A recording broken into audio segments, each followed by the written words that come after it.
Good evening, or perhaps good morning, wherever you are in the world.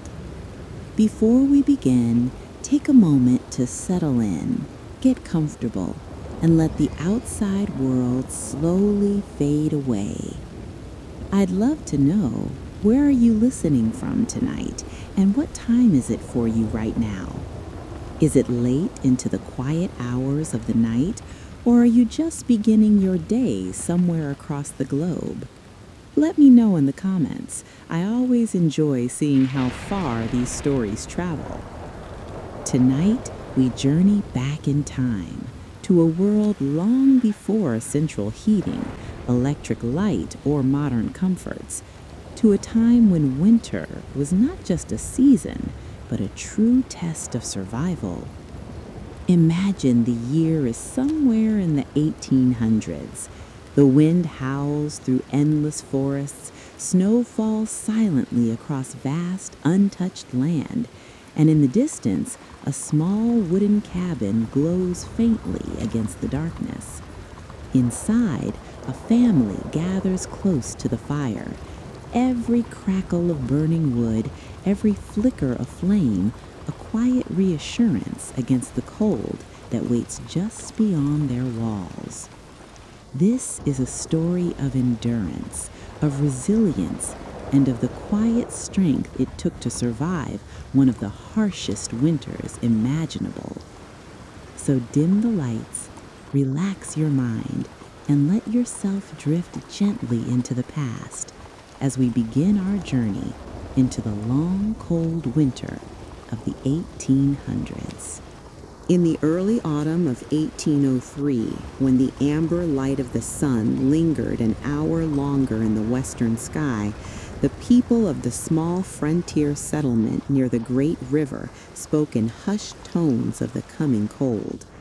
Even before the first frost, there was an ineffable shift in the air, a brittle edge that teased with promise and threat alike.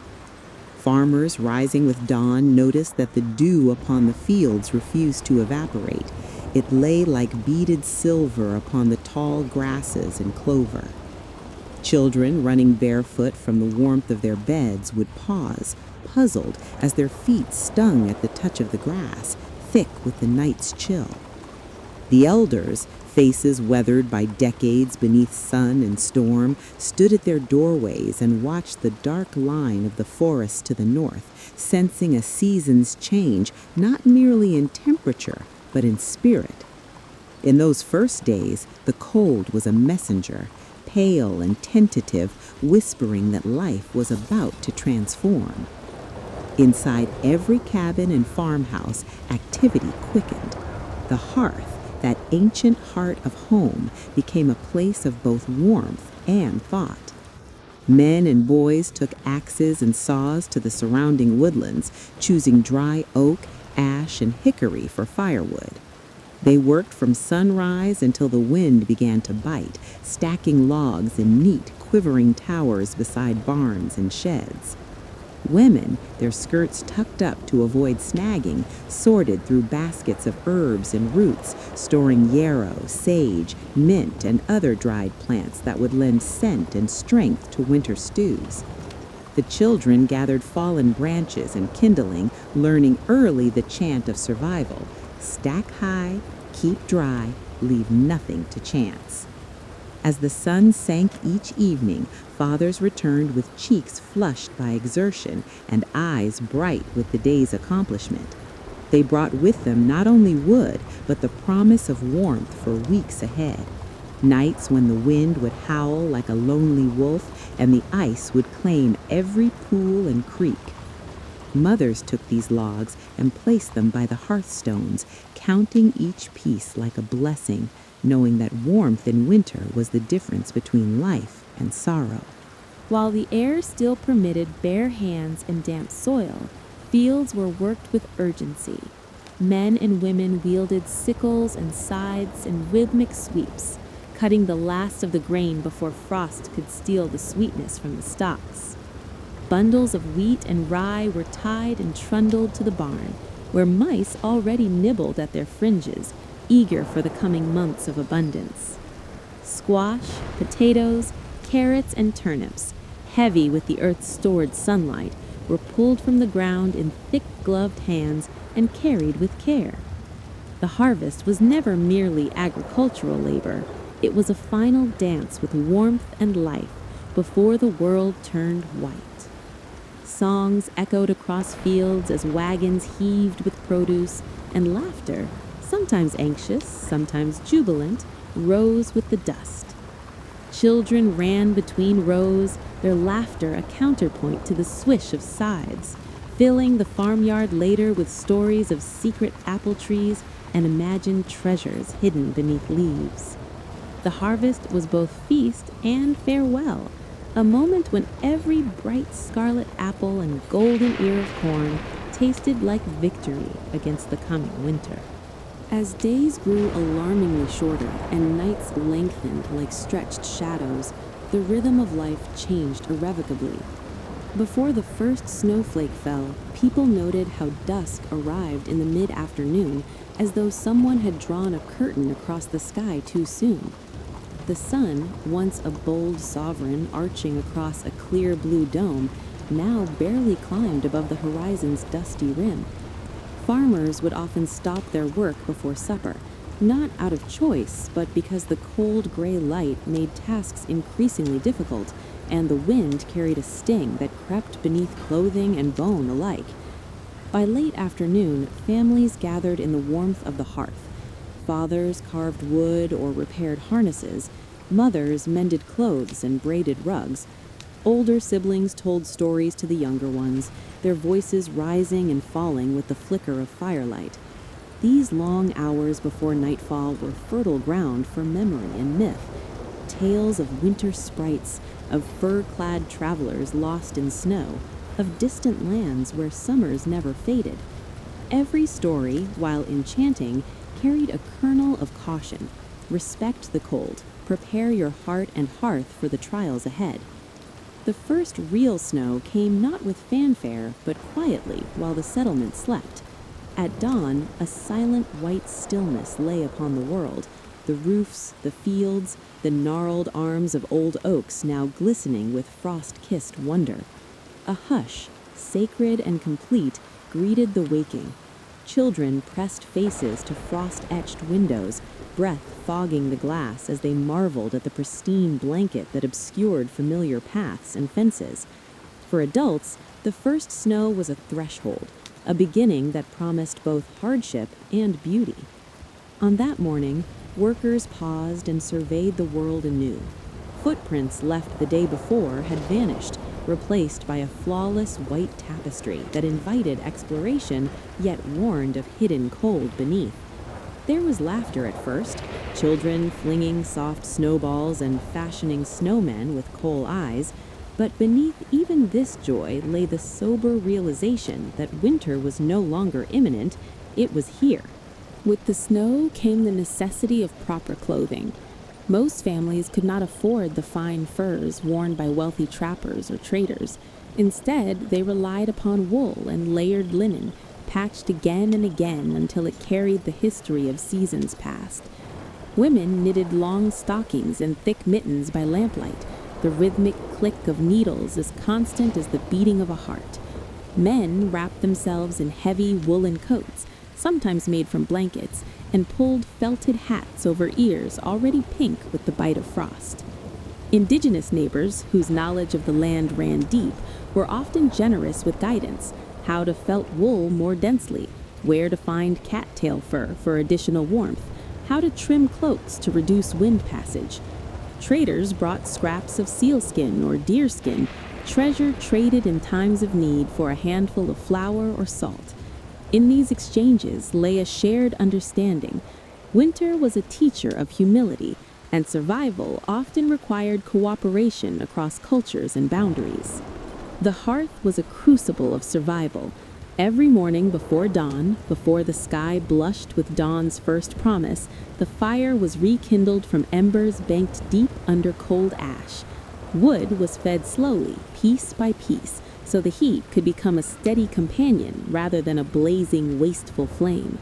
It was said that a well-tended fire was like a patient friend, It would give warmth without complaint, as long as one respected its nature. Inside the cabin, bodies gathered close to the hearth, and voices fell into lower tones, as though the fire had its own solemn voice that demanded quiet understanding. Stews simmered in iron pots, turnip, barley, sometimes pork, filling the air with a scent that was at once comforting and stirring. Coffee boiled with patience as families suppered on thick slices of bread, and whatever vegetables remained crisp in the root cellar. The crackle of flame and the hiss of steam became the music of winter evenings, a rhythm that steadied the heart against the temerity of cold winds beyond the cabin walls. As the white world deepened, every family turned their thoughts to what lay under the earth's skin, the root cellar, a humble cave-like space dug into a hillside or beneath the barn, was the silent vault of survival. Buried within were crates of potatoes with russet skins thick from the field, parsnips that tasted of sweetness beneath frost's hard touch, beets that would sustain soups for weeks yet to come. Apples, some tart, some sweet, were wrapped in straw so they might not bruise, and stored in layers like jewels glowing in the dim subterranean half-light. Mothers opened jars of pickled cabbage and cucumbers sealed in gleaming glass. They cracked the lids with knowing fingers and inhaled a sharp, tangy scent that carried memories of summer sunshine. Big crocks of sauerkraut lined the packed earth shelves, their sour perfume infusing the damp, cool air. Barrels of salted pork, fat slick beneath coarse burlap, waited to be boiled and cut into rich chunks for stew. These provisions, hidden in earth's embrace, were not just food, they were reassurance, a promise that even when the world was white and still, life could continue in warmth and flavor. Outside the cabins, animal companions felt winter's quest for survival in every bone.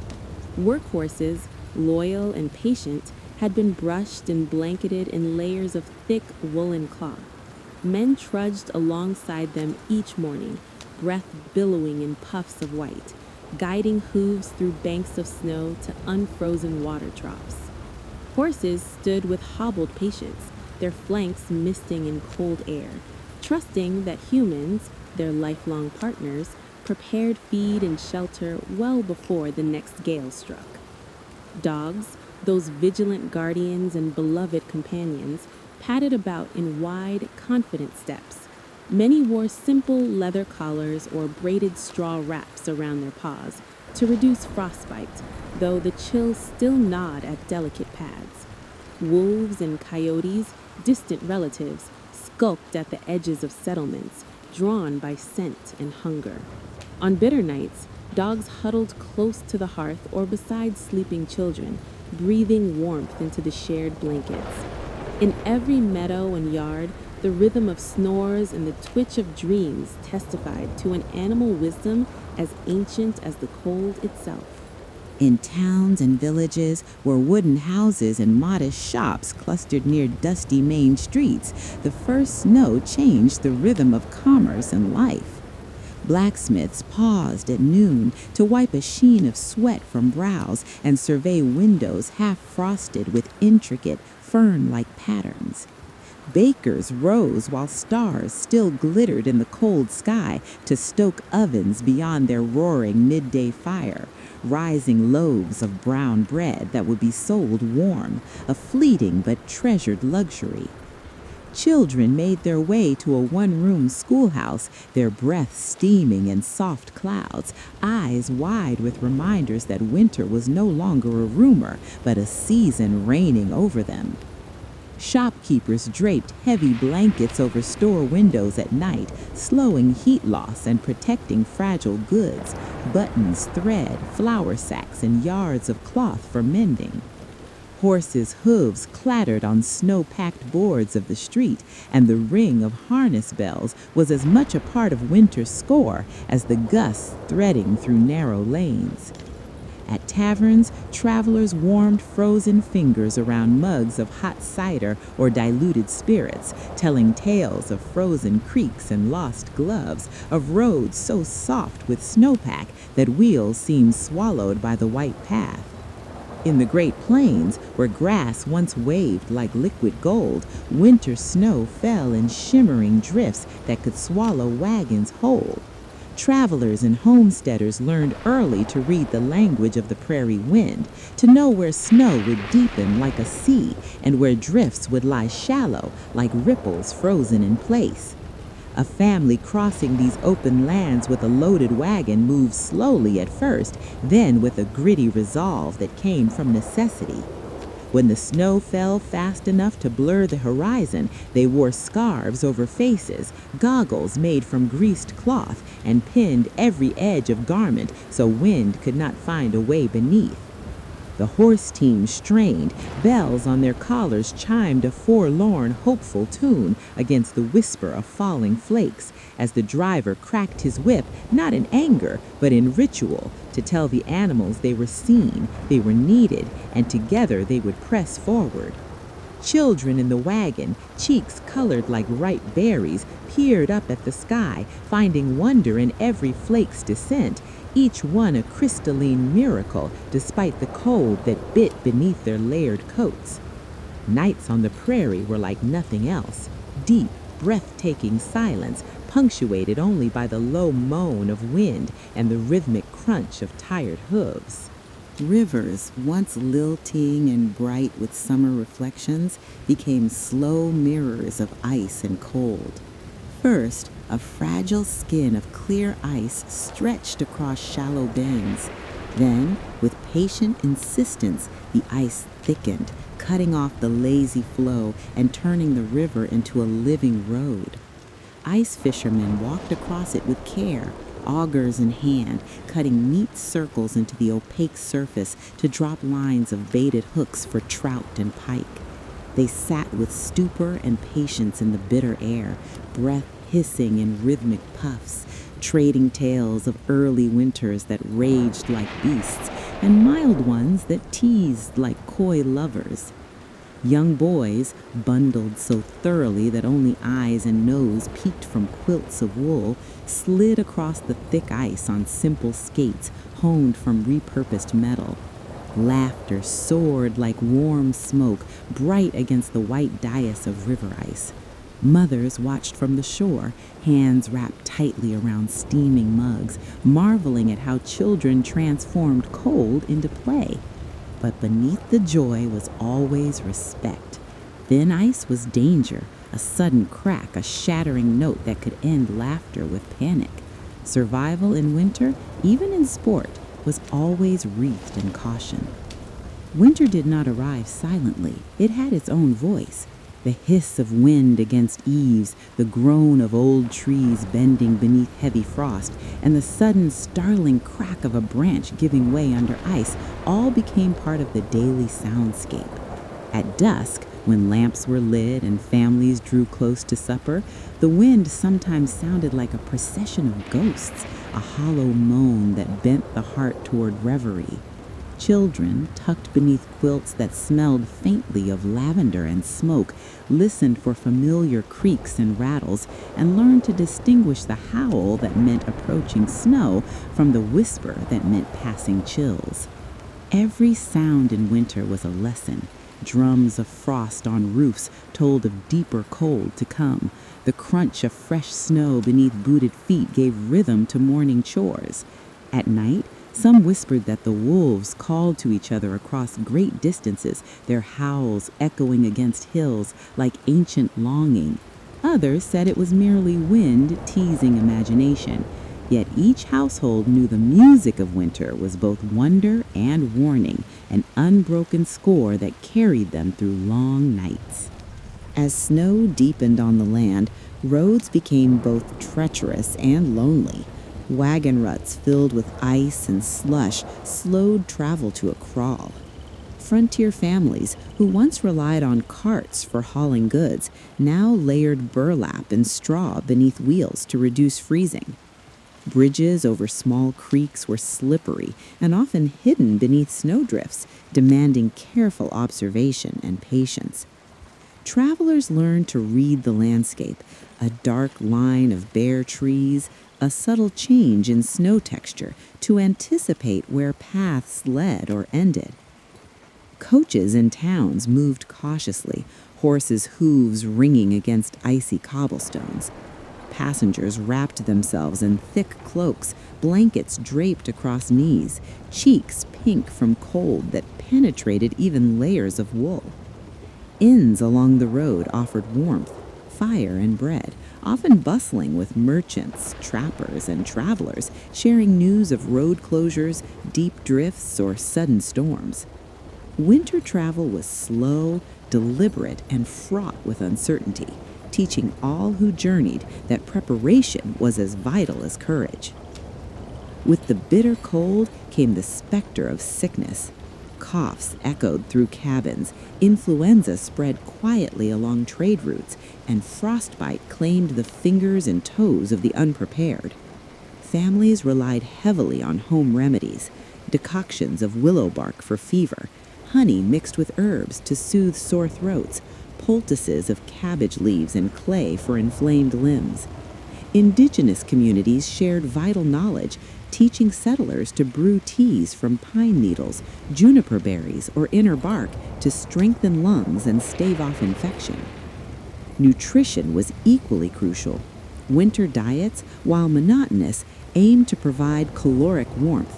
Stews thickened with potatoes, beans, and salted meats offered not only energy, but comfort. The elderly, sickly, or very young were tucked near the hearth, wrapped in quilts layered over blankets, their heads cushioned to prevent loss of heat. Community support became an informal health system. Neighbors delivered extra food, blankets, or firewood to those too frail to gather supplies themselves. Despite harsh conditions, winter was also a time of social cohesion. In villages, quilting bees and barn raisings moved indoors or around sheltered hearths. These gatherings served practical purposes: patching clothing, reinforcing buildings, stitching quilts to cover cold floors, but also nourished the spirit. Stories were shared, tales of ancestors who had survived worse winters, legends of spirits who protected crops, and fables of clever hunters and fur trappers. Music occasionally punctuated the work, fiddles, flutes, or simple clapping keeping rhythm, lifting hearts against the monotony of white landscapes. In some indigenous communities, winter ceremonies celebrated the endurance of life. Smoke from fires carried prayers and gratitude into the crisp air. Feasts were modest yet symbolic, acknowledging animals, the sun's return, and the survival of the community. Even in harshest regions, warmth was cultivated not only in the body but in the heart, a collective defense against isolation and despair. Night brought the family together around the crackling hearth, a ritual essential to psychological survival. Adults recounted stories that blended memory, caution, and wonder. Children listened wide-eyed as tales of trapped travelers, clever foxes, and legendary storms unfolded. These narratives carried practical knowledge: how to navigate snow, how to find water beneath frozen lakes, how to avoid frostbite. Yet they also offered escape, a brief sojourn from the stark white world pressing against cabin walls. The fire's flickering light played across faces, casting shadows that grew long with the evening. Cats purred and dozed nearby, dogs curled at the edge of warmth. Meals were modest but rich with the smell of simmering vegetables, herbs, and cured meat. In those moments, life felt safe, rhythmic, and contained, a fragile equilibrium maintained against the relentless pressure of winter's cold. For many, winter was more than survival. It was spiritual instruction. Cold was seen as a test of fortitude and resourcefulness, an elemental force demanding respect. Diaries and letters from the era reveal reflections on patience, humility, and gratitude. Some villagers lit candles on windowsills, not only for illumination, but to signal hope, ward off misfortune, and honor lost kin. Indigenous teachings spoke of the snow as a cleanser, a renewal for the earth and mind, urging people to travel mindfully, harvest sustainably, and treat neighbors with kindness. In quieter moments, families gazed through frost-edged windows at the endless white horizon, contemplating the resilience required for human life. These reflections were often silent, personal yet collective, an unspoken pact among generations to endure, preserve, and emerge on the other side of winter with both body and spirit intact. In the spring of 1816, people across the northern hemisphere lived as though some unseen decree had forever banished the sun. Farmers in New England watched buds freeze on the vine. Soldiers on furlough felt frost against their ankles in June, and European villagers lit lamps at midday to chase away a gloom that seemed unbroken by daylight. This year would come to be whispered among elders as 1800 and froze to death, for the summer never truly arrived. Only generations later would scientists piece together that an immense volcanic eruption on a distant Indonesian island had spewed ash high above the world, cloaking sunlight and chilling the Earth's surface in a grand volcanic winter unprecedented in modern memory. In April 1815, Mount Tambora erupted with violence that tore the mountain open and hurled ash into the stratosphere. That distant blast, so powerful it was heard hundreds of miles away, sent particles circling the globe, creating a veil that dimmed the sun for months. The following year, crops in England wilted under chill rains, frost kissed the blossoms of French orchards, and in the young United States, frost returned in June, blighting corn and beans that families hoped would feed them through winter. Even hardy pastoral lands that once laughed with life under summer skies seemed murky and pale, as though nature itself had forgotten warmth. Farm journals from the era, scratched in ink, smudged by cold hands, tell of June mornings when fields were white with snow and rivers donned thin coats of ice far earlier than seasons should allow. One June day in Albany, New York, snow fell steadily from dawn until midday, burying young grain under a cold lace of flakes that would never melt. Farmers crossing their fields in disbelief wrote of frost every month of the year, of crops that seemed to neither thrive nor live, and of children who wondered why summer had become a stranger. As crops failed, the specter of hunger crept through towns and villages. Grain, once abundant, climbed in price so rapidly that even those who had saved could feel their stores shrink in value. In some farmsteads, families resorted to eating pigeons, raccoons, and whatever wild roots they could boil into a semblance of nourishment. Tales spread of people queuing at market stalls, desperate for oats to feed their horses or a few ears of corn to keep livestock alive. Some looked to the heavens, convinced this strange chill was divine admonition. Others blamed shifting wind spirits or the wrath of gods unseen. What they could not know then was that nature itself was reshaping life across continents. Even firewood became a commodity not easily taken for granted. While most families had prepared stacks of seasoned hardwood the autumn before, high, orderly, and promising warmth, the unexpected chill strained those piles at a rate few anticipated. Winter's reach seemed to encroach earlier and grasp longer. Wood was burned not only for the hearth at night, but sometimes to maintain a tender warmth during unusually cold spring mornings. Bishops and ministers exhorted their flocks to conserve, and neighbors began informal exchange systems, a bundle of kindling for a jar of salted pork, a night's fire embers for a day's supply of root vegetables. Every ember held the fragile line between warmth and peril. Travel, already difficult in deep winters, became nearly impossible when snowstorms continued well beyond traditional cold months. Men hitching horses to wagons found wheels bogged deep in white drifts, and the familiar clatter of coach travel fell silent as inn fires grew bright with use and empty of guests. Reuters like letters carried between settlements described roads impassable as rivers frozen in midwinter, heralding both remoteness and isolation. Families heard of friends farther afield only through these fragile, frost-nipped postcards, their ink smudged where moisture and cold had met. Market towns languished under winter's unyielding grip.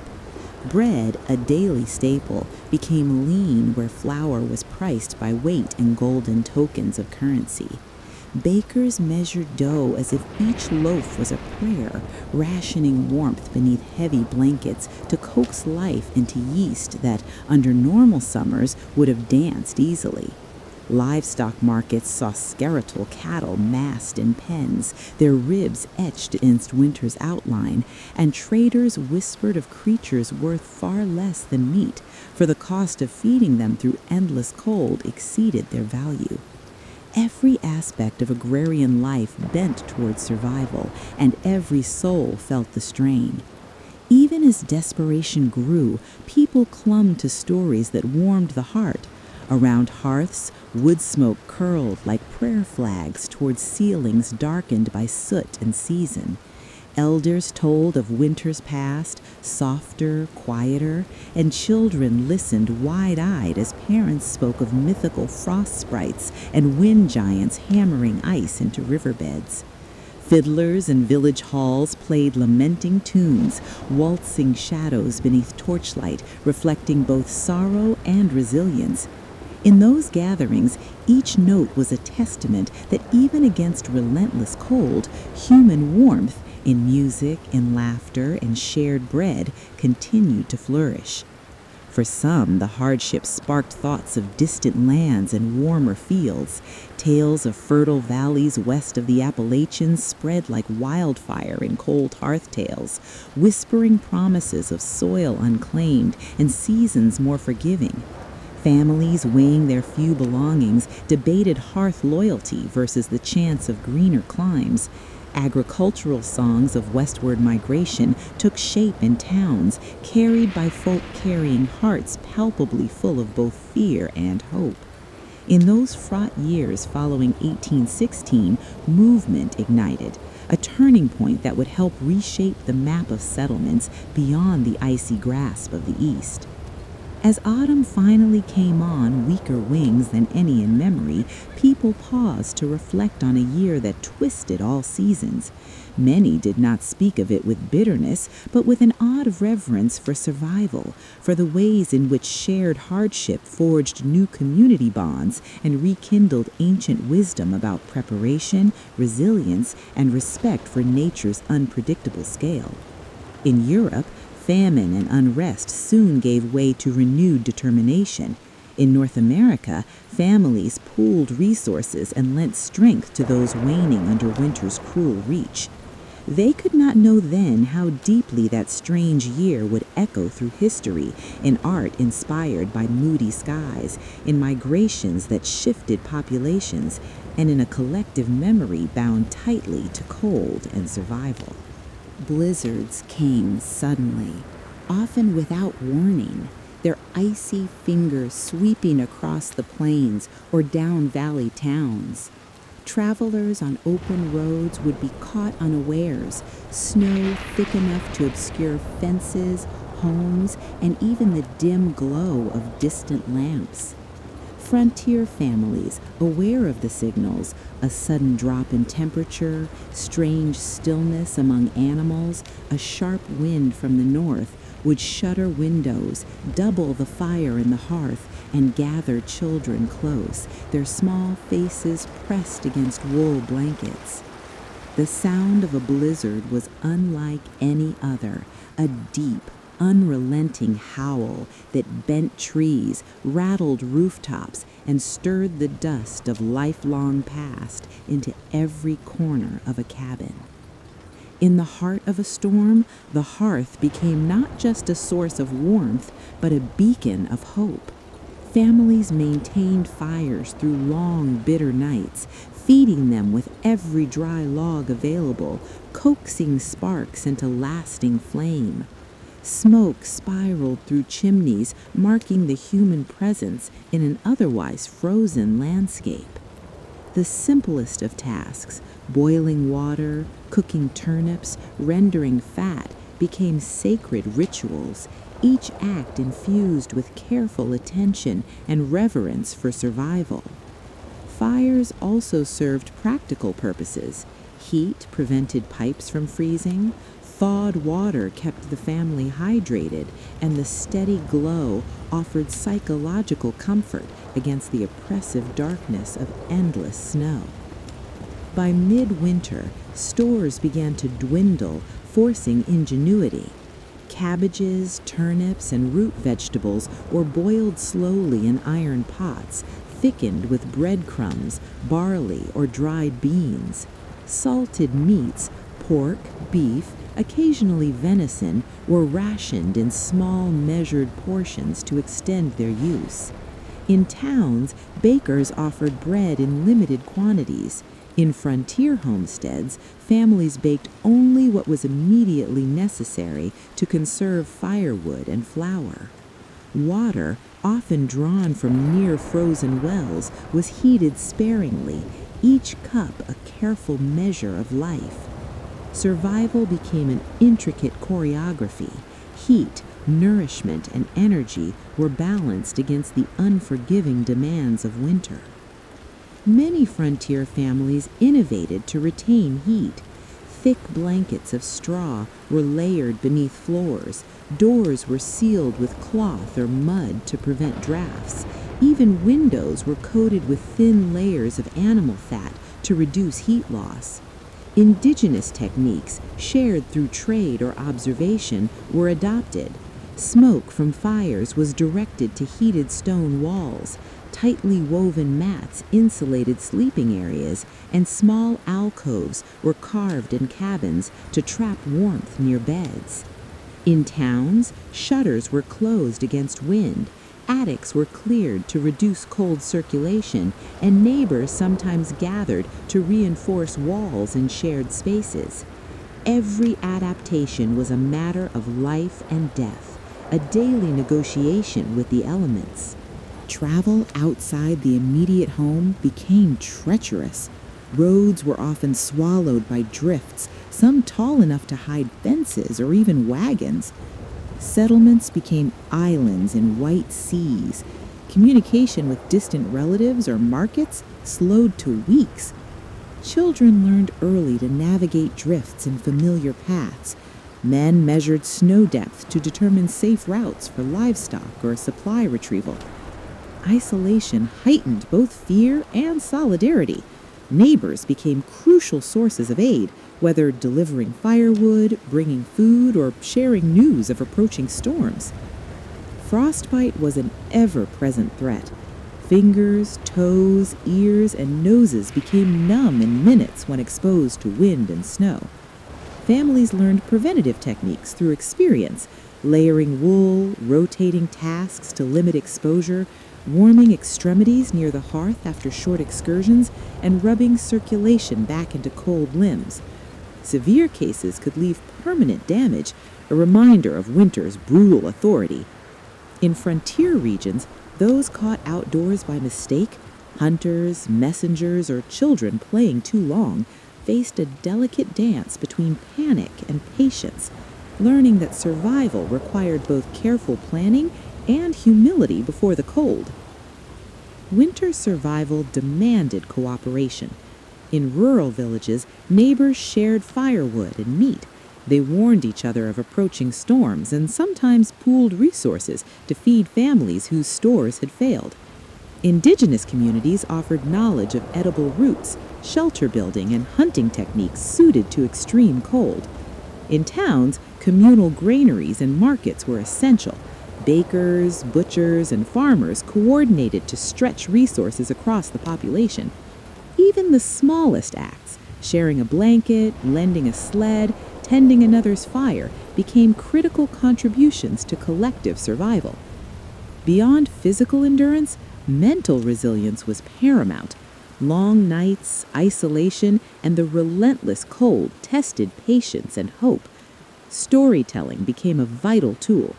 Families recounted old legends, seasonal tales, or humorous anecdotes to preserve morale.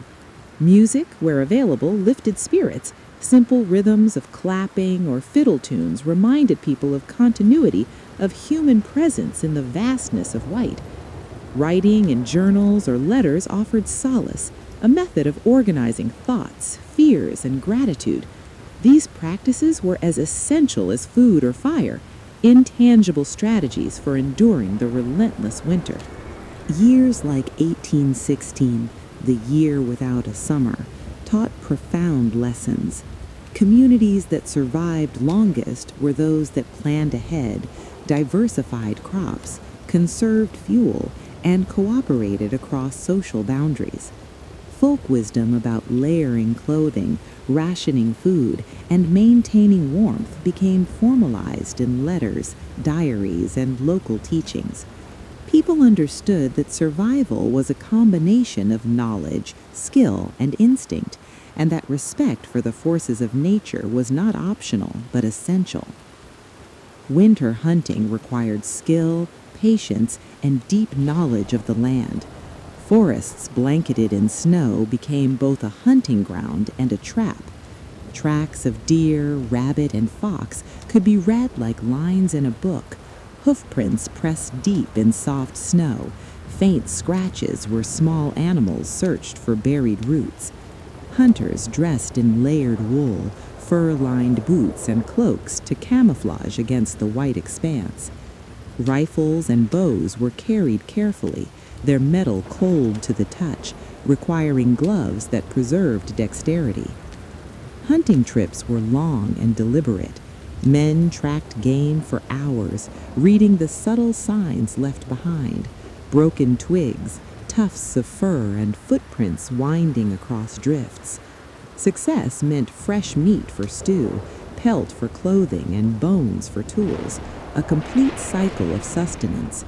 Failure, especially in towns far from markets, could mean rationing stretched even thinner, teaching every hunter the necessity of patience, respect for the animal, and keen observation.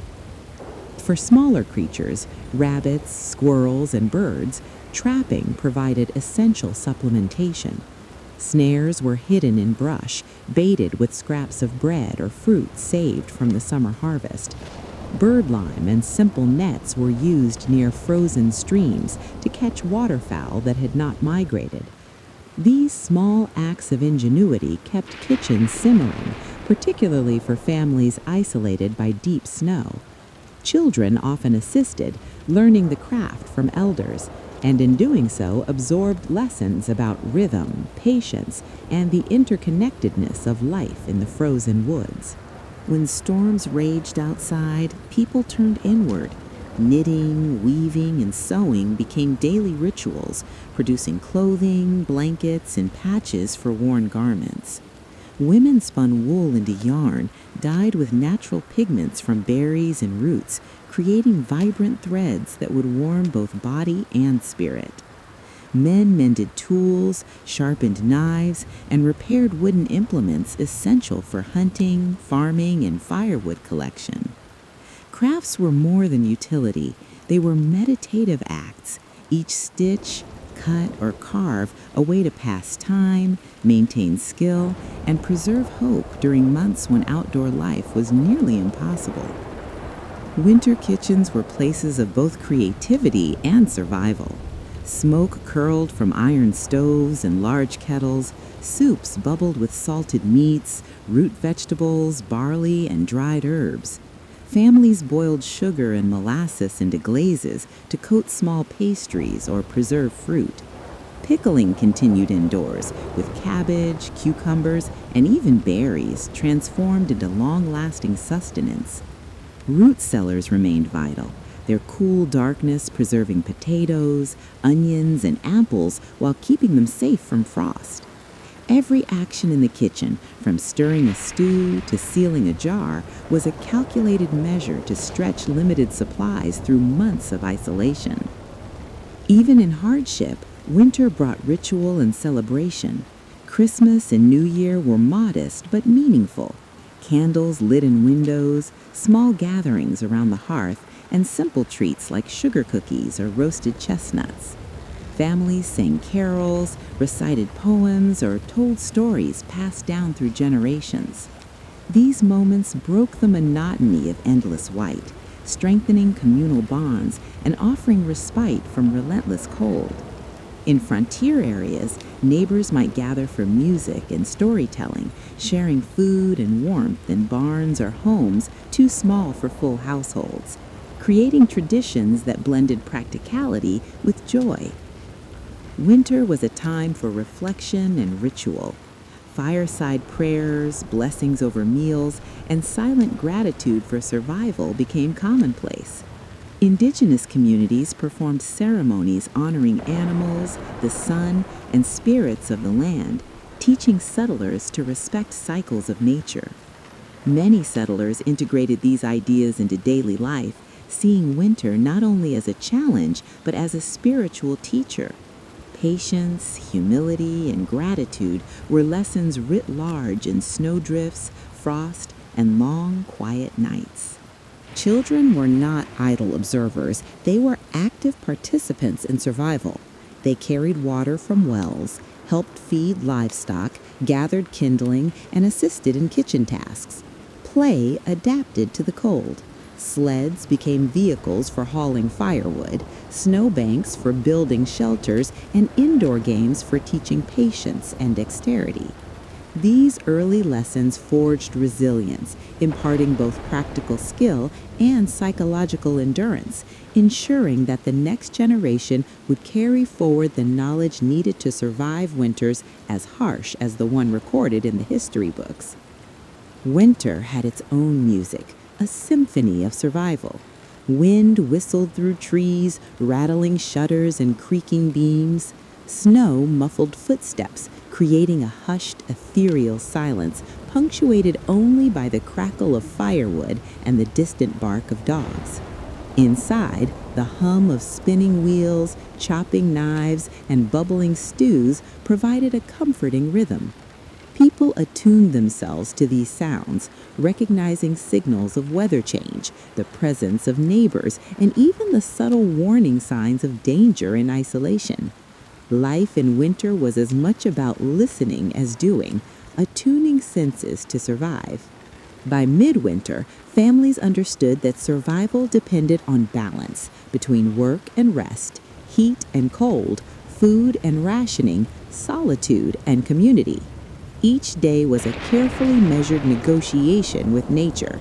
Those who thrived combined preparation with adaptability, storing provisions wisely, tending hearths vigilantly, maintaining tools and clothing, and sustaining morale through storytelling, music, and prayer. These lessons, though learned in the harshest circumstances, became part of the cultural memory, shaping the ways communities and individuals approached all future winters. As winter deepened, storms grew more violent. Snow could fall in relentless sheets for days, burying fences, barns, and roads. Wind tore across open fields, bending trees to their knees and rattling roof beams and old cabins. Families huddled indoors, layering clothing, blankets, and quilts to preserve body heat. Those caught outdoors risked disorientation in whiteout conditions, where the horizon vanished into a uniform blur of ice and sky. Livestock was secured in barns and outbuildings, often with hay packed thick around animals to shield them from frostbite. The storm was not just a force of nature, it was a test of vigilance, planning, and communal knowledge. For frontier families, isolation became absolute during the harshest months. Roads impassable by wagon or sled left homesteads cut off from towns, neighbors, and markets for weeks at a time. Children learned the rhythms of the day by the movement of sunlight through frost-edged windows, adults by the behavior of animals near the hearth or barn. News traveled slowly, carried by rare visitors or by riders who risked life and limb to deliver letters. Solitude demanded resourcefulness. Every repair, every chore, every meal required careful attention and foresight. Isolation was both dangerous and formative, teaching self-reliance and endurance in a world shaped by snow and ice. Winter also brought sickness. Influenza, pneumonia, and typhoid were common, spreading quietly through close quarters. Cold weakened immune systems, malnutrition made bodies vulnerable, and frozen wells sometimes compromised drinking water. Families relied on home remedies, herbal teas, poultices, and careful attention to warmth. In towns, rudimentary clinics and traveling doctors were scarce. Care often came from neighbors or midwives who doubled as herbalists. Illness in winter was not only physical, but emotional, as fear and anxiety compounded the challenge of maintaining warmth, food, and morale. Hearths became the lifeline in winter isolation. Fires were tended constantly, fed with logs and kindling, and surrounded by careful planning to prevent accidents. People learned to stagger work and rest near the warmth, balancing fuel consumption with the need to stay comfortable. Cooking, drying clothes, melting snow for water, and boiling medicinal herbs all revolved around the fire. The hearth was the center of life, a source of nutrition, warmth, light, and psychological comfort in a world where the snow pressed endlessly against walls and windows. The psychological toll of long nights and isolation was immense. Children sometimes cried in the dark, unsure of the storm's fury. Adults wrestled with worry over dwindling supplies, sick neighbors, or livestock. Storytelling became crucial. Around the fire, families recounted legends, shared history, or invented games to keep minds active and spirits resilient. Music, prayer, and quiet reflection were methods of maintaining sanity in the monotony of endless white landscapes. These rituals created continuity and community even when neighbors were miles away. Evening routines were purposeful and protective. Families rose before sunrise to light lamps, perform chores, and maintain the fire. Meals were scheduled to conserve fuel and energy. Children were tucked early under layered blankets, their small faces warmed by shared body heat and the lingering glow of embers. Adults rotated duties, taking turns at fire maintenance, animal care, and water collection.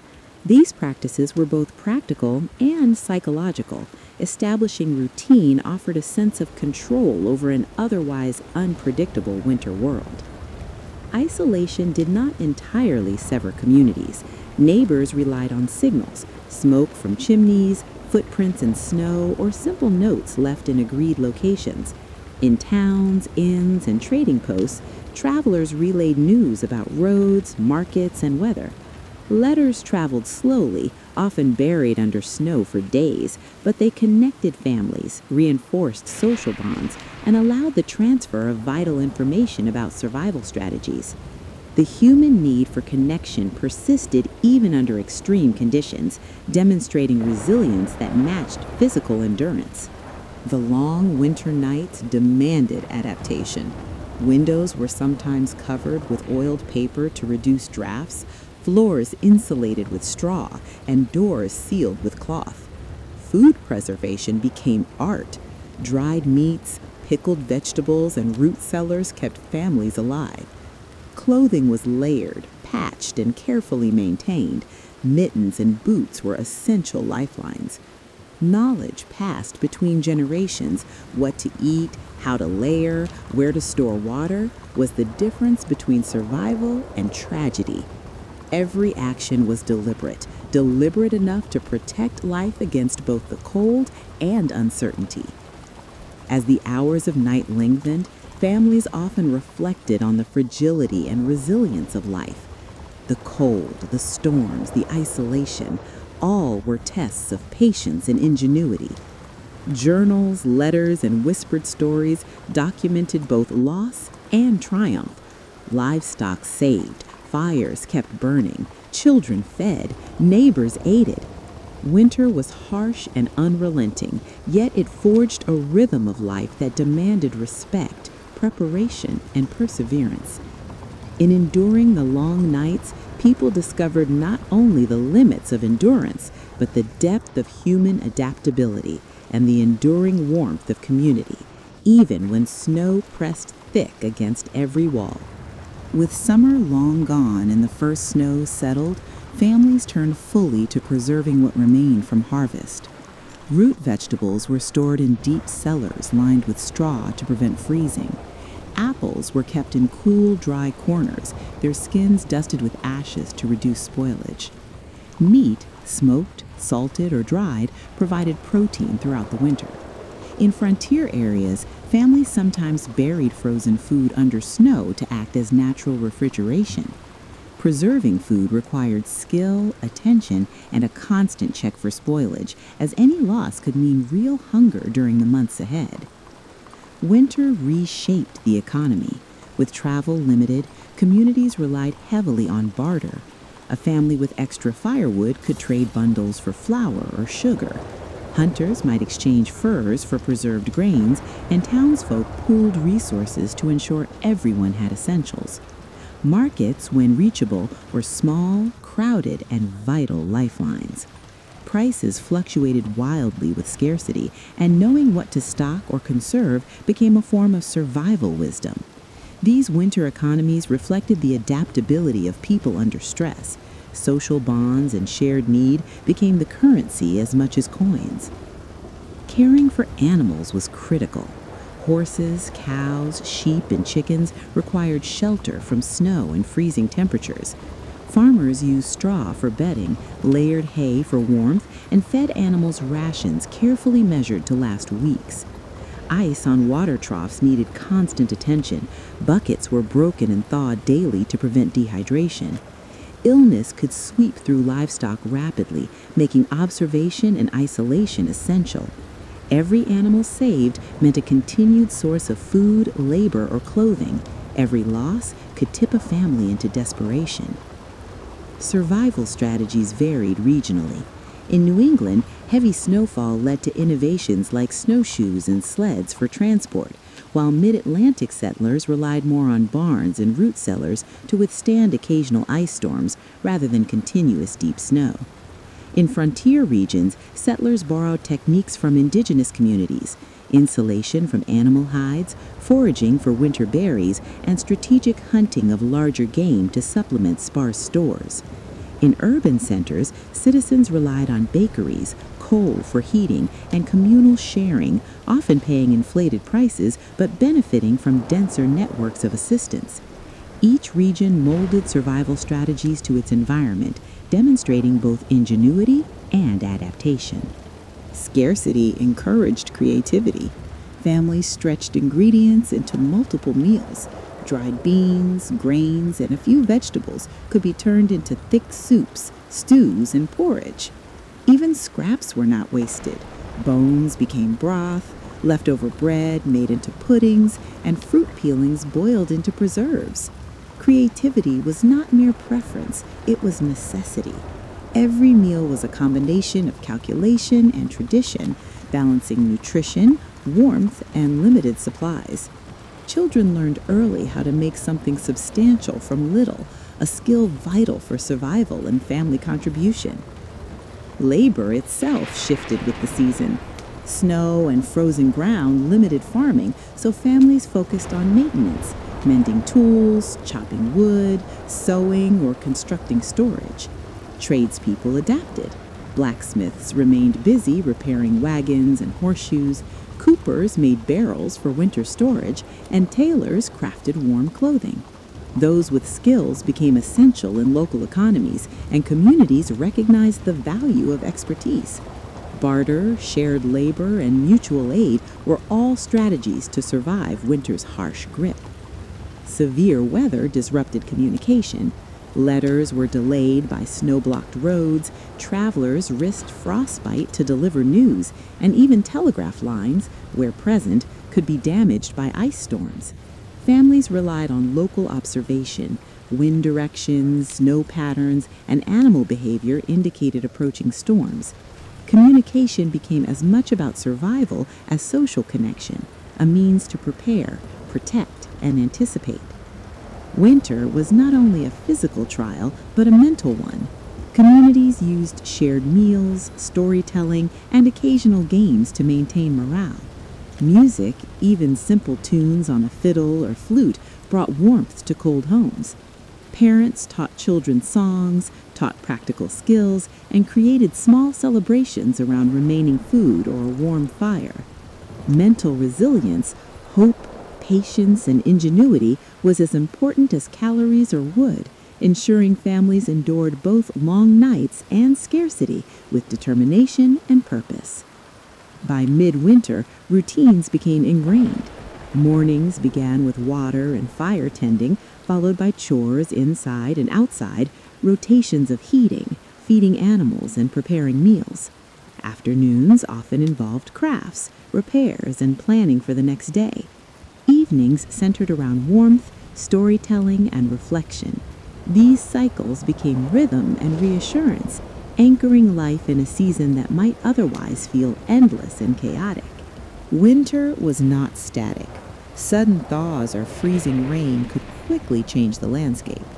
Roads that had been impassable might briefly clear, only to refreeze as dangerous ice. Streams and rivers, thawed temporarily, became treacherous for those attempting to cross. Families had to constantly monitor temperatures and sky patterns, watching for warning signs in clouds or animal behavior. Ice storms coated roofs, trees, and fences, sometimes collapsing weaker structures. Every thaw was a calculated risk. Too early, and frost might return. Too late, and isolation continued. Isolation made human contact both precious and dangerous. In towns, neighbors gathered for trade, advice, or communal work, carefully balancing proximity with the risk of spreading illness. In frontier regions, visitors were rare and often celebrated with shared meals and stories. Church gatherings, markets, and barn dances were opportunities for news, camaraderie, and support. Yet winter's harshness demanded etiquette. Help was given with care, resources shared sparingly, and alliances maintained for mutual survival. Social interaction was a lifeline as critical as fire or food. Not all crises were predictable. Blizzards could trap families, cut off water, or collapse snow-laden roofs. Livestock could die suddenly, creating both a loss of food and a need for sanitation. Illnesses could spread quickly through tight quarters. Survival depended on rapid problem-solving, digging animals out of snow, reinforcing roofs, rationing food more strictly, or improvising medicine from herbs. Those who succeeded in these crises combined experience, knowledge of the land, and cooperation with others. Each winter crisis strengthened the skills and instincts necessary to endure future seasons. Despite danger, some families needed to travel. Messengers, traders, or relatives braving snowdrifts relied on snowshoes, sleds, or carefully packed horses. Routes were chosen with precision. Hills and valleys could trap travelers in whiteout conditions. Rivers could be partially frozen and unpredictable, and forests hid hazards under snow. Those who undertook journeys understood that speed, preparation, and awareness could mean life or death. Travel itself became a testament to human determination against winter's oppressive grip. By late winter, mental resilience was tested to its limit. Endless white landscapes, long nights, and repeated storms could foster despair. Families used ritual, storytelling, and work to sustain hope.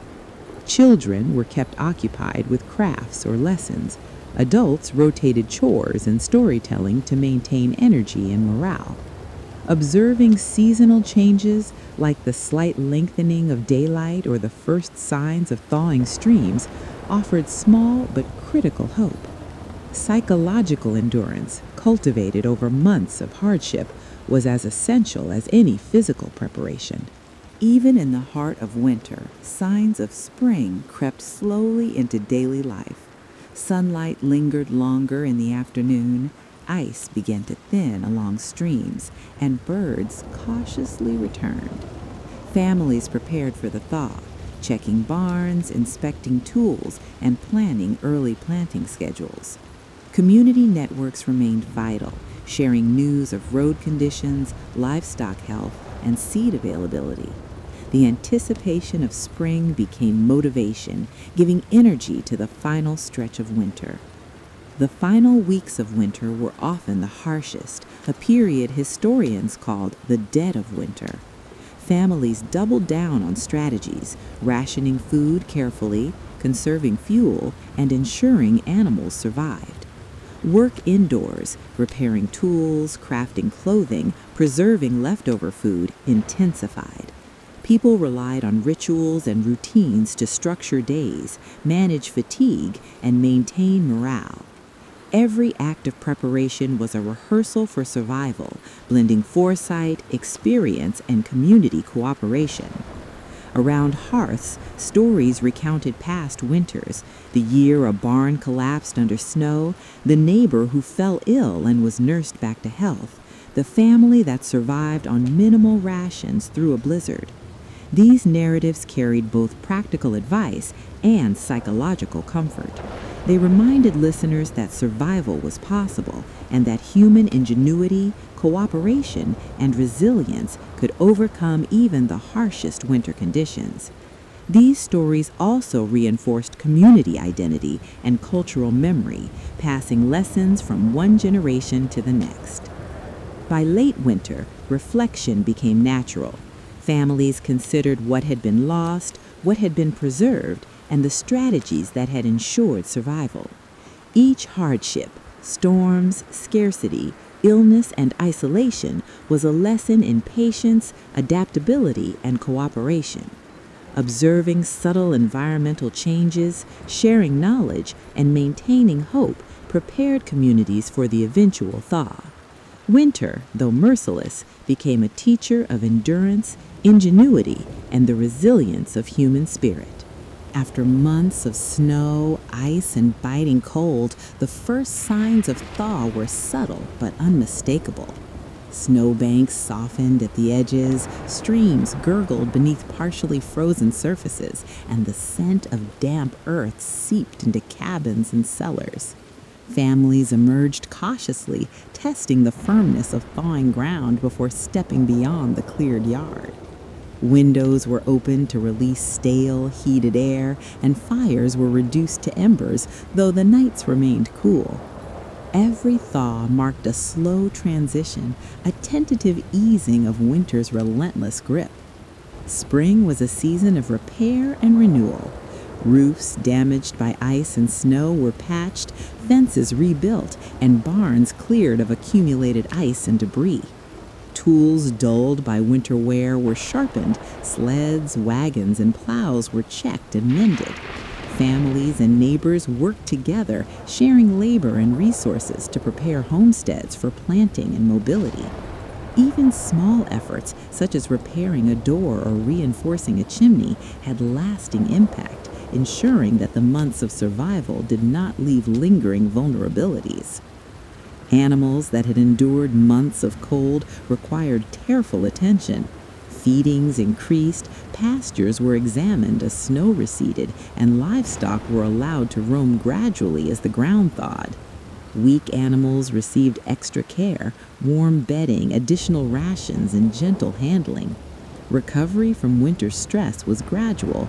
Those who had survived were often healthier and more robust, a testament to careful management, foresight, and the ability to anticipate challenges before they became crises. Spring marked the earliest preparations for the growing season.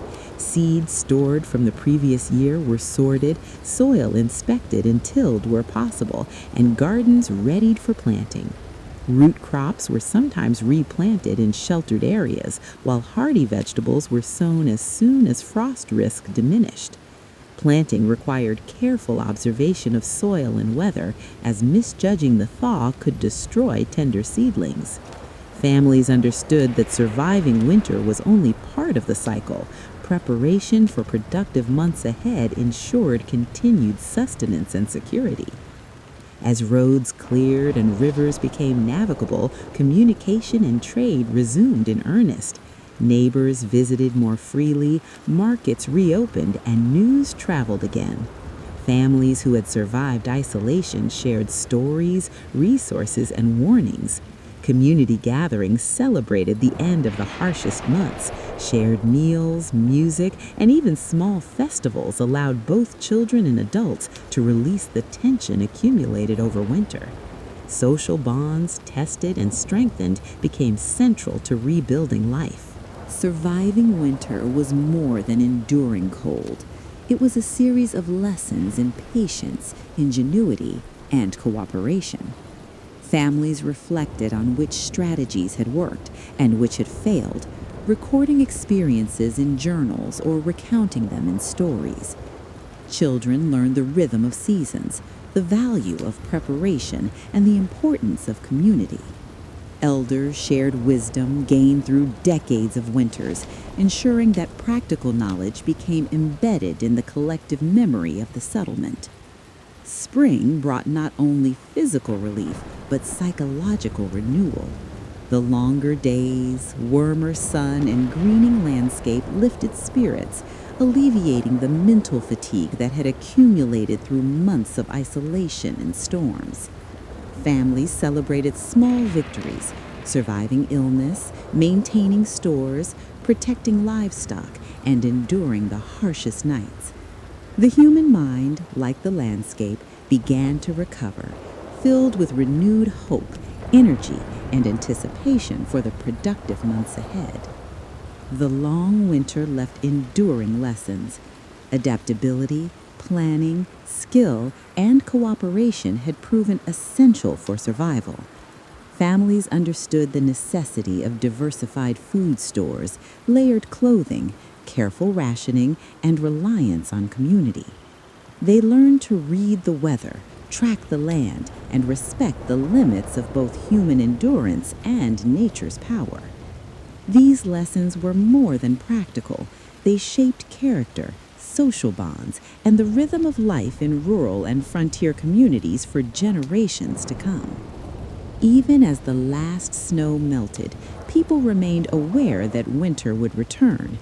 Preparation, foresight, and vigilance were lifelong habits, and the experience of survival forged resilience, resourcefulness, and gratitude. Life moved forward, shaped by both the hardships endured and the warmth of the renewed season. In every cleared yard, repaired barn, and budding garden, the memory of the long winter persisted, a silent reminder of human determination, adaptability, and the enduring capacity to survive against the most unforgiving natural forces. As winter approached in the 1800s, families began their meticulous preparations. Cabins and houses were reinforced, roofs patched, doors sealed, and chimneys checked for proper ventilation. Firewood was stacked in dry areas near the home, often covered with tarps or straw to keep it from freezing or getting damp. Families rationed the last summer produce, moving root vegetables, dried grains, and preserved meats into the coolest, most secure parts of the house. Every detail mattered. Survival depended on foresight and diligence. The morning begins before the sun has even thought about rising, in a world where winter has already claimed everything it can see. The air is still, heavy, and bitterly cold, pressing against the walls of a small wooden home as though trying to find its way inside. Frost clings to the window in delicate patterns like frozen lace, and beyond it, the land stretches out in a silent, endless white. This is the kind of morning travelers in the 1800s knew well. Quiet, unforgiving, and full of uncertainty. Inside, a faint glow from a dying fire casts soft shadows across rough timber walls. A traveler sits near the hearth, wrapped in layers of wool and worn fabric, preparing for a journey that cannot be delayed, no matter how harsh the season has become. Travel in winter during this time is never a choice made lightly. It is often necessary, driven by trade, survival, family, or obligation, and every step taken into the cold carries a quiet understanding of risk. The clothing alone tells a story of endurance. Thick wool coats, heavy boots lined with fur, gloves stiff from repeated freezing and thawing, and scarves wrapped tightly around the face. Nothing is perfect. Nothing is truly enough. The cold has a way of finding its way through every seam, every gap, every layer, reminding the traveler that nature does not bend easily to human will.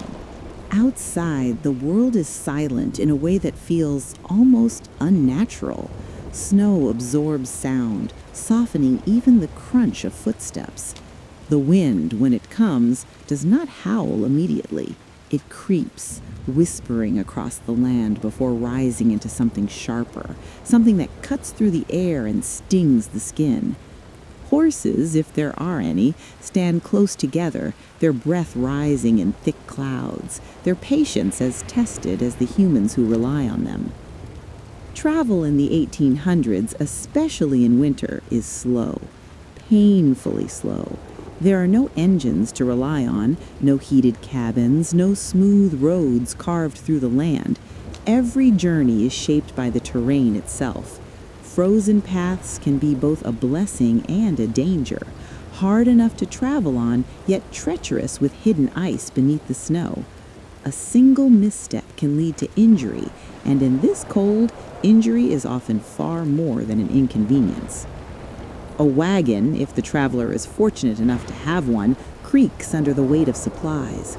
Wood groans with each shift, wheels stiff from the cold struggle to turn, and metal parts bite at the frost, threatening to snap if pushed too far. The traveler checks everything carefully: ropes, harnesses, the condition of the horse, because once the journey begins, there may be no opportunity to fix what breaks. Food is packed with care, but never in abundance. Dried meat, hard bread, perhaps a small portion of preserved vegetables if they are lucky. Water is a constant concern, often freezing solid before it can be used. Travelers learn to keep it close to their bodies, using their own warmth to prevent it from turning to ice. Hunger is expected, thirst is managed, comfort is not part of the journey. As the door finally opens, the cold rushes in immediately, sharp and undeniable. It takes the breath for a moment, forcing the traveler to pause before stepping fully outside. This is always the first test, the first reminder of what lies ahead. There is no easing into it. Winter demands respect from the very first step.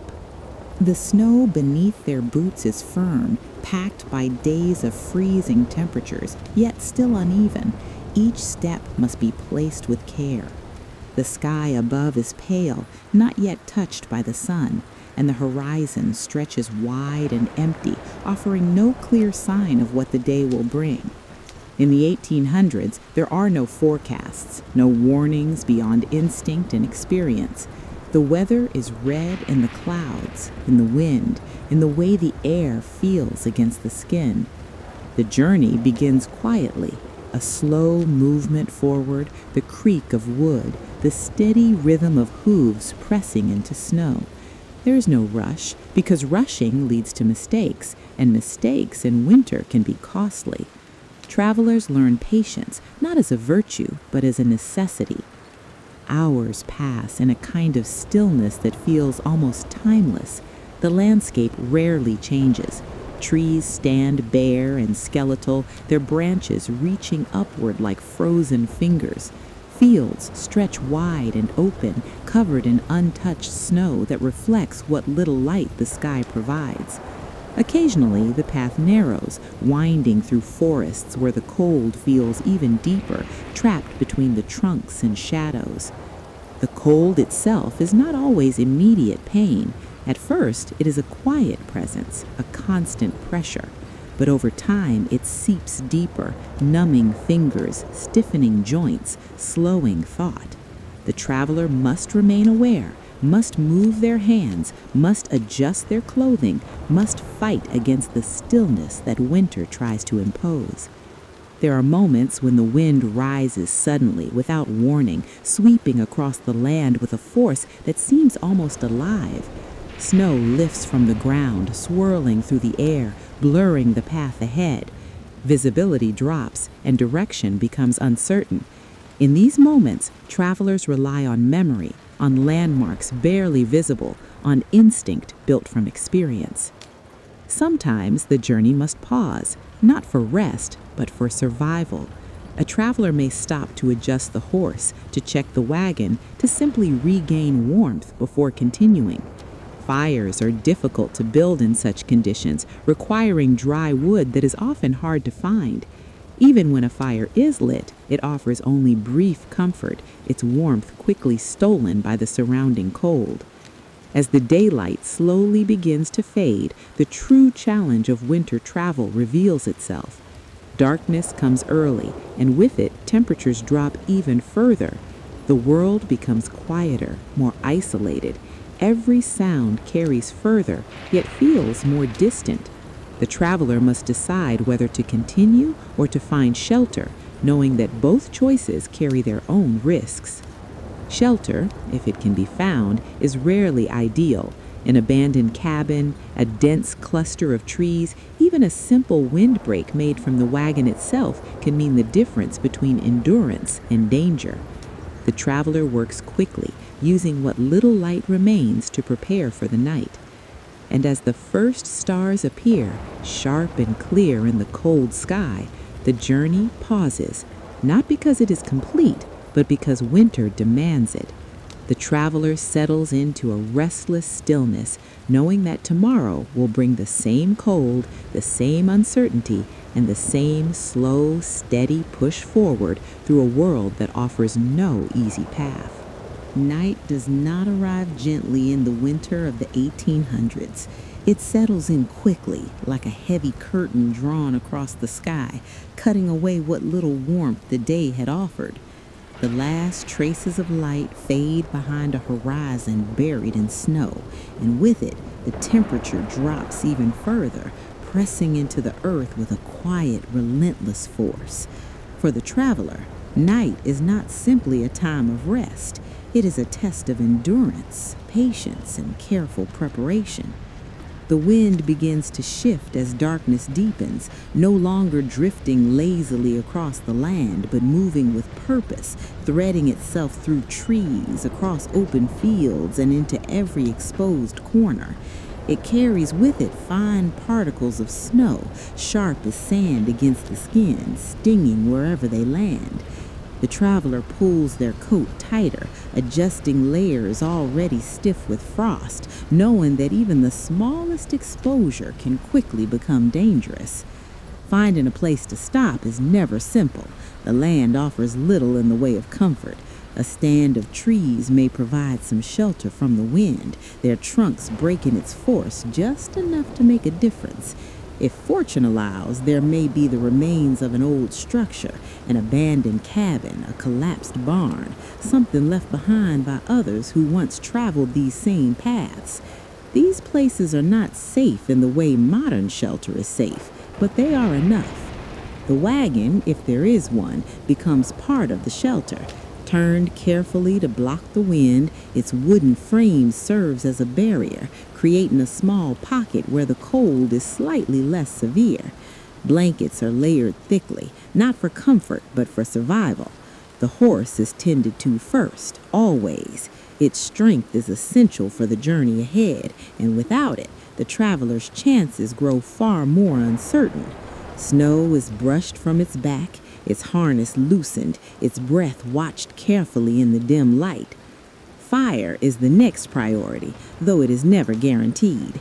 In winter, dry wood is rare.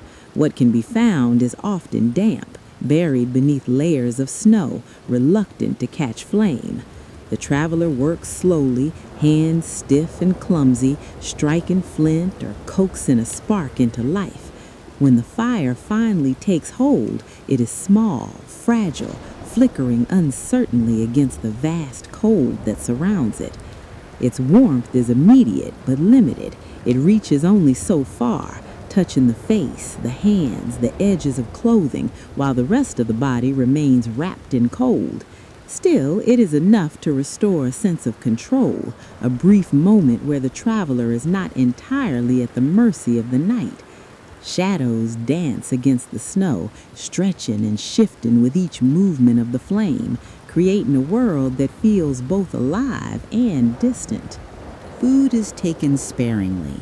There's no indulgence here, only necessity. A piece of dried meat, hard and resistant to the bite, softened slowly by warmth and patience. Bread that has become nearly frozen, requiring effort just to break apart. Each bite is measured, each portion considered carefully, because supplies must last. There are no guarantees of reaching the next settlement quickly, especially in winter. Water, if it is not already frozen, is guarded closely. Sometimes it must be melted from snow, a slow process that consumes precious fuel and time. The traveler knows the importance of it, even when the cold dulls the sense of thirst. Dehydration comes quietly in winter, hidden beneath layers of frost and numbness. As the hours pass, the fire becomes the center of everything. Its crackle fills the silence, a steady, comforting sound in a world that otherwise feels empty. Beyond its glow, the darkness stretches endlessly, broken only by the faint outlines of trees or the distant shapes of the land. The stars above are sharp and countless, brighter than they ever appear in warmer months, as if the cold itself has cleared the sky for them. But the night is not peaceful, not entirely. The cold does not allow for deep rest. Sleep comes in fragments, light and uneasy, interrupted by the need to move, to adjust, to ensure that warmth has not slipped away. The traveler wakes often, checking the fire, pulling blankets tighter, listening to the sounds of the night. And there are sounds, subtle at first, the creak of trees under the weight of ice, the distant shift of snow as wind reshapes the land, the soft, rhythmic breathing of the horse nearby. Occasionally something else, faint, uncertain, perhaps an animal moving through the darkness, its presence felt more than seen. In the 1800s, wilderness is never truly empty. It is alive, even in winter. The mind begins to wander during these long hours. Isolation has a way of stretching time, making each moment feel longer, deeper. Without conversation, without distraction, thoughts drift freely. Memories surface of warmer days, of familiar places, of people left behind. There is a quiet comfort in these thoughts, but also a sense of distance, as though they belong to another life entirely. The traveler knows that this is part of the journey, not just the physical path, but the mental one. Winter travel demands resilience, not only of the body, but of the mind. Doubt can creep in easily, carried on the same wind that rattles the trees and whispers through the night. It must be managed, set aside, replaced with focus on the simple, immediate tasks of survival.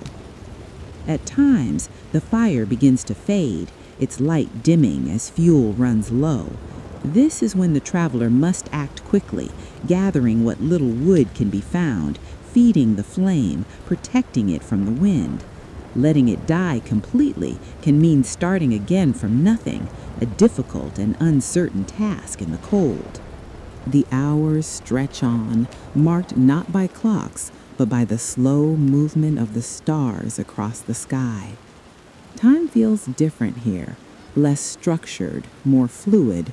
The traveler measures it in breaths, in the rhythm of the fire, in the gradual deepening and then softening of the night. Eventually, there is a shift, subtle, almost imperceptible at first. The darkness begins to lighten, not with warmth, but with a pale, distant glow along the horizon. Morning approaches, though it brings no immediate comfort. The cold remains just as sharp, just as present. But there is something in the light that changes the feeling of the world. The traveler rises slowly, body stiff from the night, movements deliberate and careful. There is no rushing the morning. Every action must be steady, controlled. The fire is allowed to burn down, its purpose fulfilled. The camp is dismantled, leaving little trace behind, just a patch of disturbed snow, soon to be covered again by the wind. The horse is prepared once more, its strength tested but still steady. The wagon, if there is one, is checked again, every part examined for signs of strain or damage. In winter, small problems grow quickly if ignored. And then, as the first true light of day spreads across the frozen land, the journey begins again.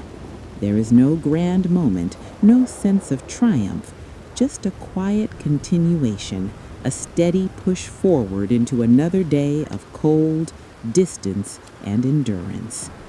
Because in the winter of the 1800s, travel is not about reaching the destination quickly.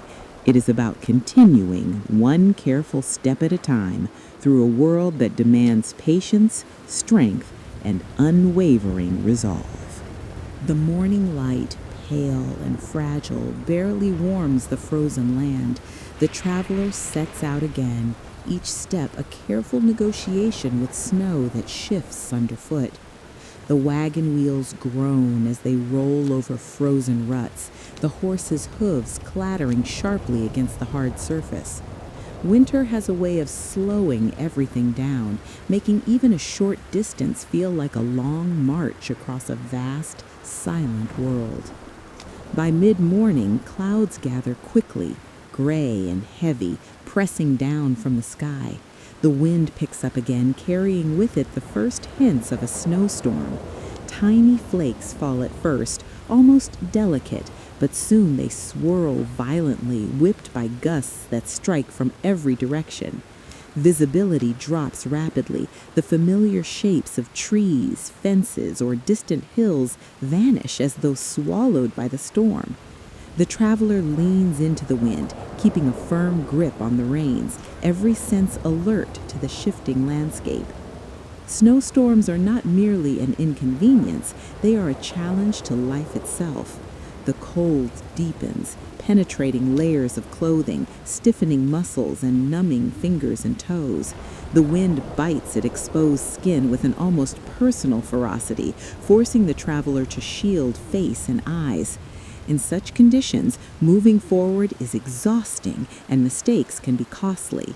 One wrong step, one misjudged turn, and the traveler could fall, or worse, lose the path entirely. Paths that were familiar just an hour ago disappear under fresh snow. Trees and rocks, once landmarks, become indistinct shadows. The traveler must rely on memory, instinct, and subtle signs. Broken branches, faint tracks, or the rhythm of the wagon wheels across hidden obstacles. In the 1800s, there were no GPS devices, no emergency signals, only the traveler's knowledge of the land and careful attention to the natural cues. Time becomes abstract.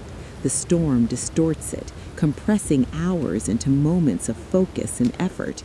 Each step is measured, each decision deliberate. The traveler's body tires quickly, but the mind must remain sharp. The horses are stressed too, their breathing heavy, their movements cautious. They must be watched constantly.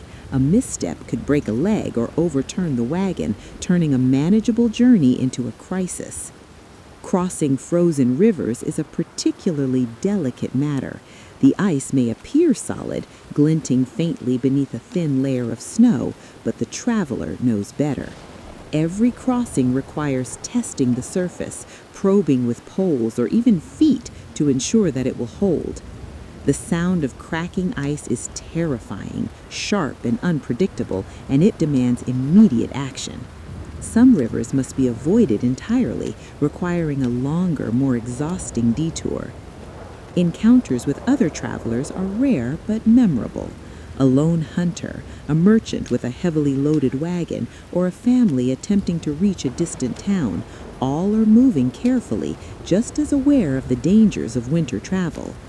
Greetings are brief, practical, often exchanged across the wind, faces barely visible under layers of scarves and fur. There is no lingering. Survival leaves little room for conversation.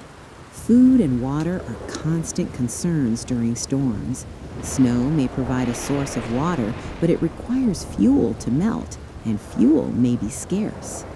Meals are eaten quickly, with hands chilled to the point where it is a struggle just to hold utensils or break bread. Every bite must count, every drop of energy preserved for the demands of moving forward through the storm. Hours pass in a haze of white, the storm relentless. The landscape, once familiar, transforms into a monochrome expanse, hiding every detail that might have guided the traveler. The mind begins to focus narrowly on immediate tasks. Watch the horse, guide the wagon, keep the path safe. Thoughts of the distant destination fade. There is only the journey through the snow, the rhythm of effort, and the unbroken cold. Nightfall brings no relief. The storm continues, and with darkness, the temperature drops sharply. The traveler must find shelter quickly, for survival now depends not only on endurance, but on protection from the elements. Fires are nearly impossible to maintain in such conditions, and snow accumulates relentlessly, threatening to bury everything in its path. Each moment of pause is a delicate balance between conserving energy and keeping warm. By the end of the night, if the traveler is fortunate, they find some semblance of shelter, a grove of trees, a fallen cabin, or even a small dugout against the wind.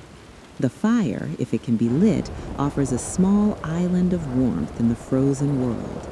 The storm rages outside, relentless, but within there is a fragile peace, a brief reprieve from the vast, indifferent winter. Sleep comes in fragments, uneasy and shallow. The cold is never fully banished, and dreams are filled with the rhythm of the storm, the creak of wood, the distant whisker of snow across the land. The traveler wakes repeatedly, adjusting blankets, tending to the horse, checking the fire. Even in rest, vigilance is a necessity. And when dawn finally arrives, pale and muted, the traveler knows that the storm may have passed only in appearance. The world is transformed, the path altered, every familiar landmark changed. Winter travel in the 1800s is never predictable. It demands adaptation, resilience, and an unshakable determination to continue, step by cautious step, into the frozen unknown. The days blend together during long winter travel, each indistinguishable from the last. The snow reflects the pale light, the wind carries the same sharp bite, and the horizon remains an endless frozen expanse. For the traveler, the most dangerous part is often not the storm or the cold itself, but the isolation. In the 1800s, distances between settlements could stretch for miles, and the nearest person might be days away. Silence becomes a companion, and in its depth, the mind begins to wander. Isolation is deceptive. At first, it brings a quiet focus, a sense of being alone with one's thoughts, attuned to the subtle signals of the land. But as hours stretch into days, the solitude begins to weigh. The wind's howl seems to carry voices. The trees appear almost alive, and every shadow takes on meaning.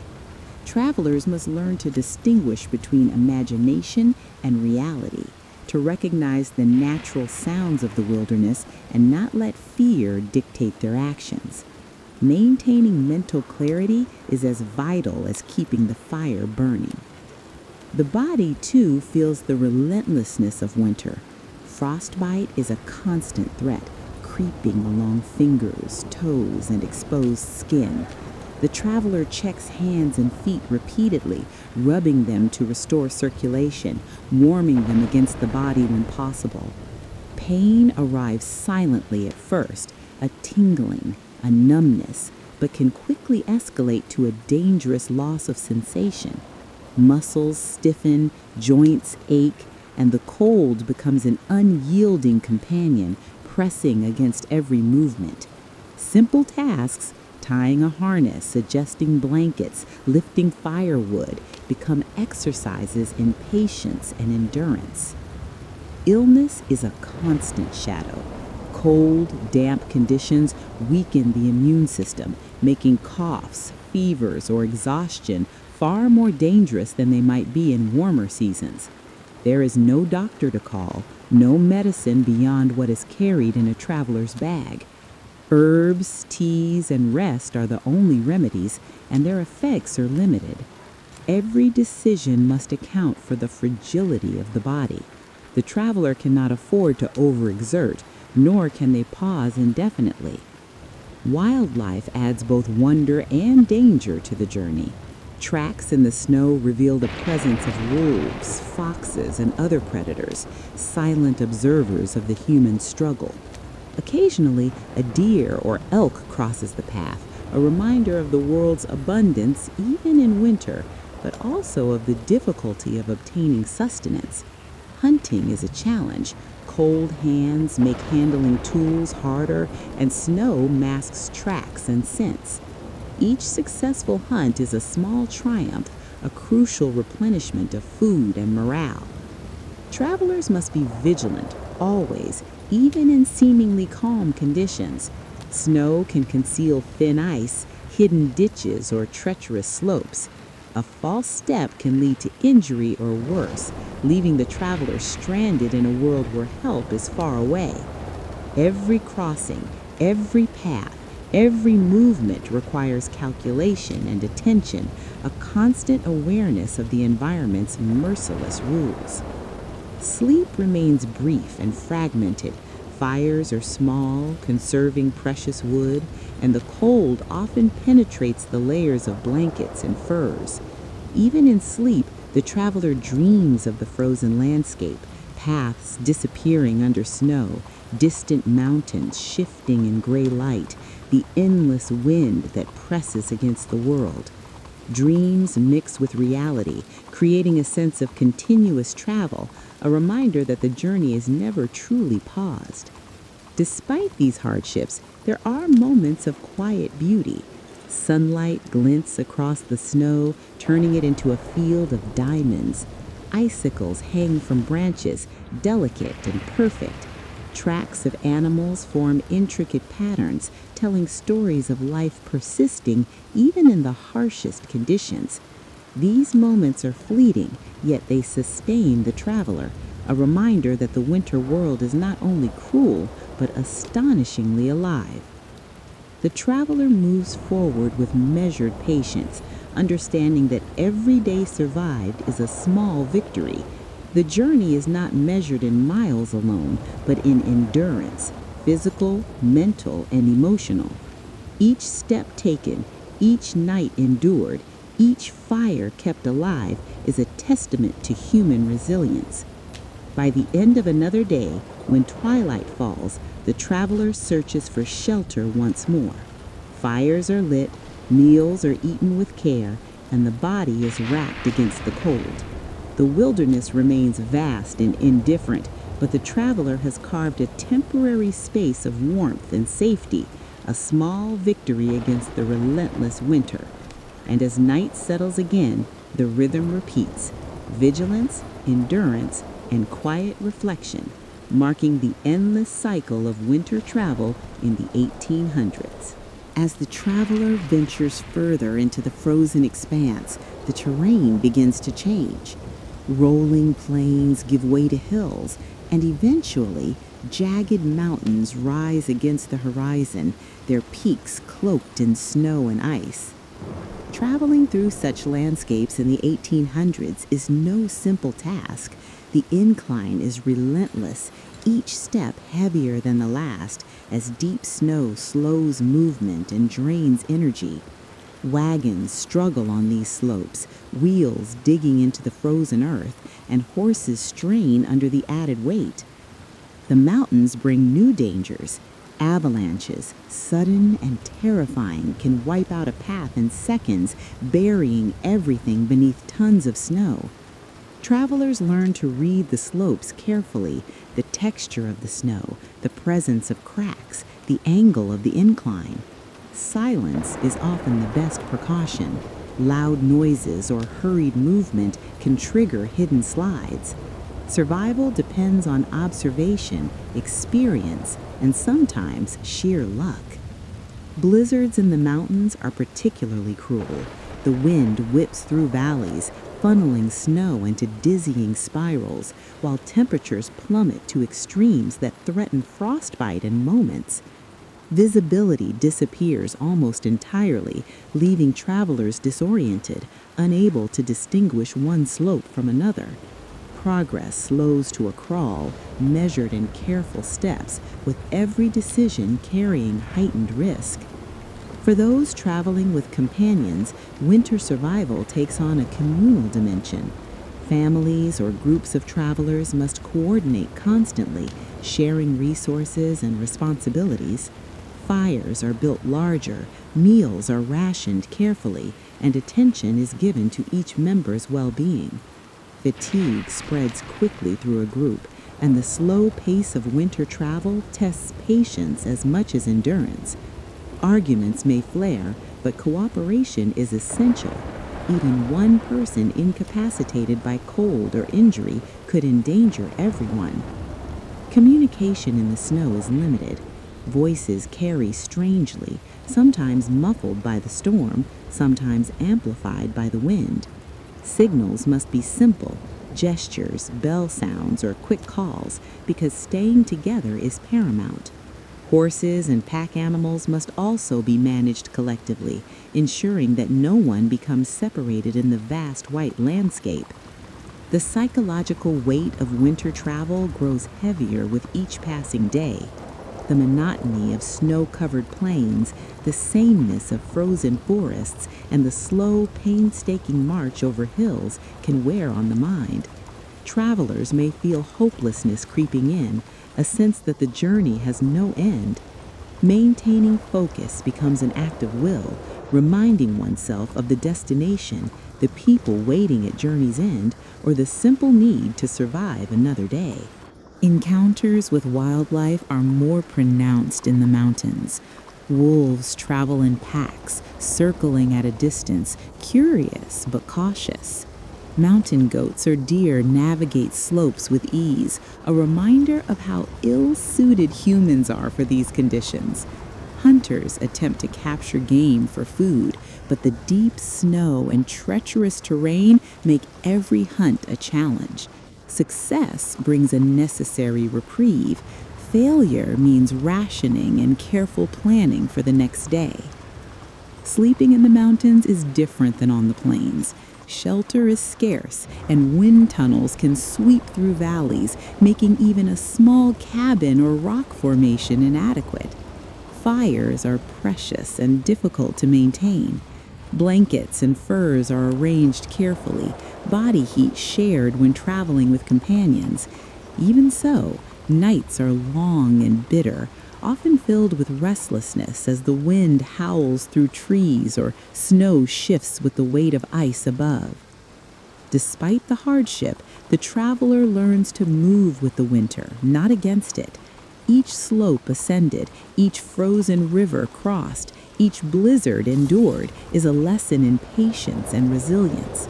Awareness of surroundings becomes almost instinctual. The traveler reads snowdrifts, observes cloud patterns, and feels shifts in the wind with heightened sensitivity.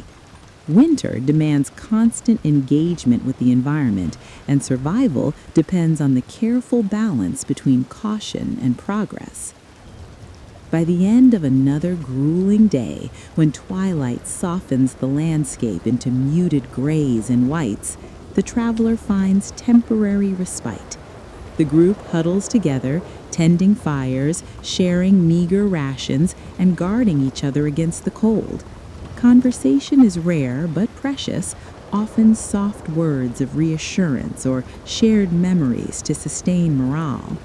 Even in the harshest conditions, these small human connections provide warmth that fire alone cannot offer. And as darkness falls over the snow-covered mountains, the traveler reflects on the slow rhythm of winter travel. Hours of labor, punctuated by brief moments of comfort and reflection. Every step, every struggle, every careful observation is part of a journey that tests body, mind, and spirit. It is an endurance not measured by distance alone, but by the ability to continue day after day through a world that seems designed to challenge every human instinct for ease and comfort. The landscape gradually changes as the traveler descends from mountains into dense, frozen forests. The trees stand tall and bare, skeletal silhouettes against a gray sky, their branches thick with frost and ice. Moving through these woods in winter requires caution. Snow hides uneven ground, fallen branches, and frozen streams. Every step must be deliberate, every path chosen carefully, because a hidden obstacle can bring a fall that becomes dangerous in the bitter cold. The forest feels alive in winter, but in a quiet, haunting way. The wind whispers through the branches, carrying tiny flakes that sparkle like dust in dim light. Occasionally, the crack of an ice-laden branch breaking echoes through the woods, startling both traveler and horse. Wildlife leaves subtle traces. Tracks in the snow hint at deer, foxes, or even wolves, but encounters are rare. The traveler moves with awareness, respecting the forest as both a provider of shelter and a potential threat. Rivers and streams present a constant challenge. Some are frozen solid, their surfaces gleaming deceptively under the weak winter sun. Others are partially iced over, water flowing violently beneath thin sheets of ice. Crossing requires careful judgment, probing with poles, testing the ice, and distributing weight cautiously to prevent accidents. Frozen waters can be unforgiving. A misstep could mean plunging into near-freezing currents, a danger that could quickly become fatal in these remote areas. Supplies are always on the traveler's mind. Food dwindles more rapidly in winter because the body burns more energy just to stay warm. Travelers ration carefully, eating only what is necessary to maintain strength, and water must be managed with equal care. Snow can be melted for drinking, but fuel for fires is precious. Every decision is a balance between survival and progression. The traveler cannot linger too long, nor can they move recklessly. Despite these challenges, winter also offers moments of profound beauty. Sunlight catches frost-covered branches, turning the forest into a shimmering cathedral of ice and crystal. Snowflakes fall gently at times, each one unique, decorating the landscape in delicate patterns. The stillness of the woods, broken only by the crunch of footsteps or the low murmur of the wind, creates a quiet peace that few people ever experience. It is a beauty tempered by danger, a reminder of the winter world's dual nature. Travelers often pause to observe this beauty, even briefly, for it sustains the spirit.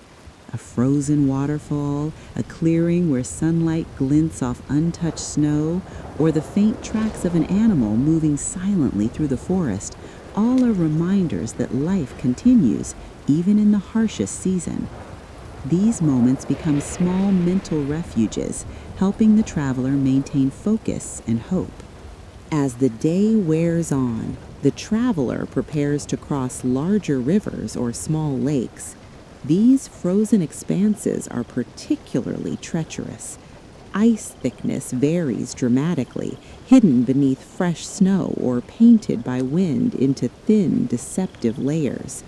Careful probing and slow, measured movement are essential. Travelers know to watch the wind and the pattern of snow, to sense slight vibrations beneath their feet, and to adjust constantly to the subtle warnings the environment provides. Nightfall in the forest is profound. Darkness settles quickly, and the cold intensifies as the sun disappears behind the horizon. Shelter is often found beneath clusters of trees, in natural depressions, or near rock formations that block the wind. Fires are started with care, smoke kept low to avoid detection by predators, and blankets and furs are layered meticulously. Each person or animal in the group is attended to, ensuring warmth and preventing frostbite during the long night. Sleep is never deep, always interrupted by cold, vigilance, or the distant sounds of the wilderness. Travelers wake to feed the fire, check the animals, or ensure the ice around the camp remains stable. Dreams often merge with reality.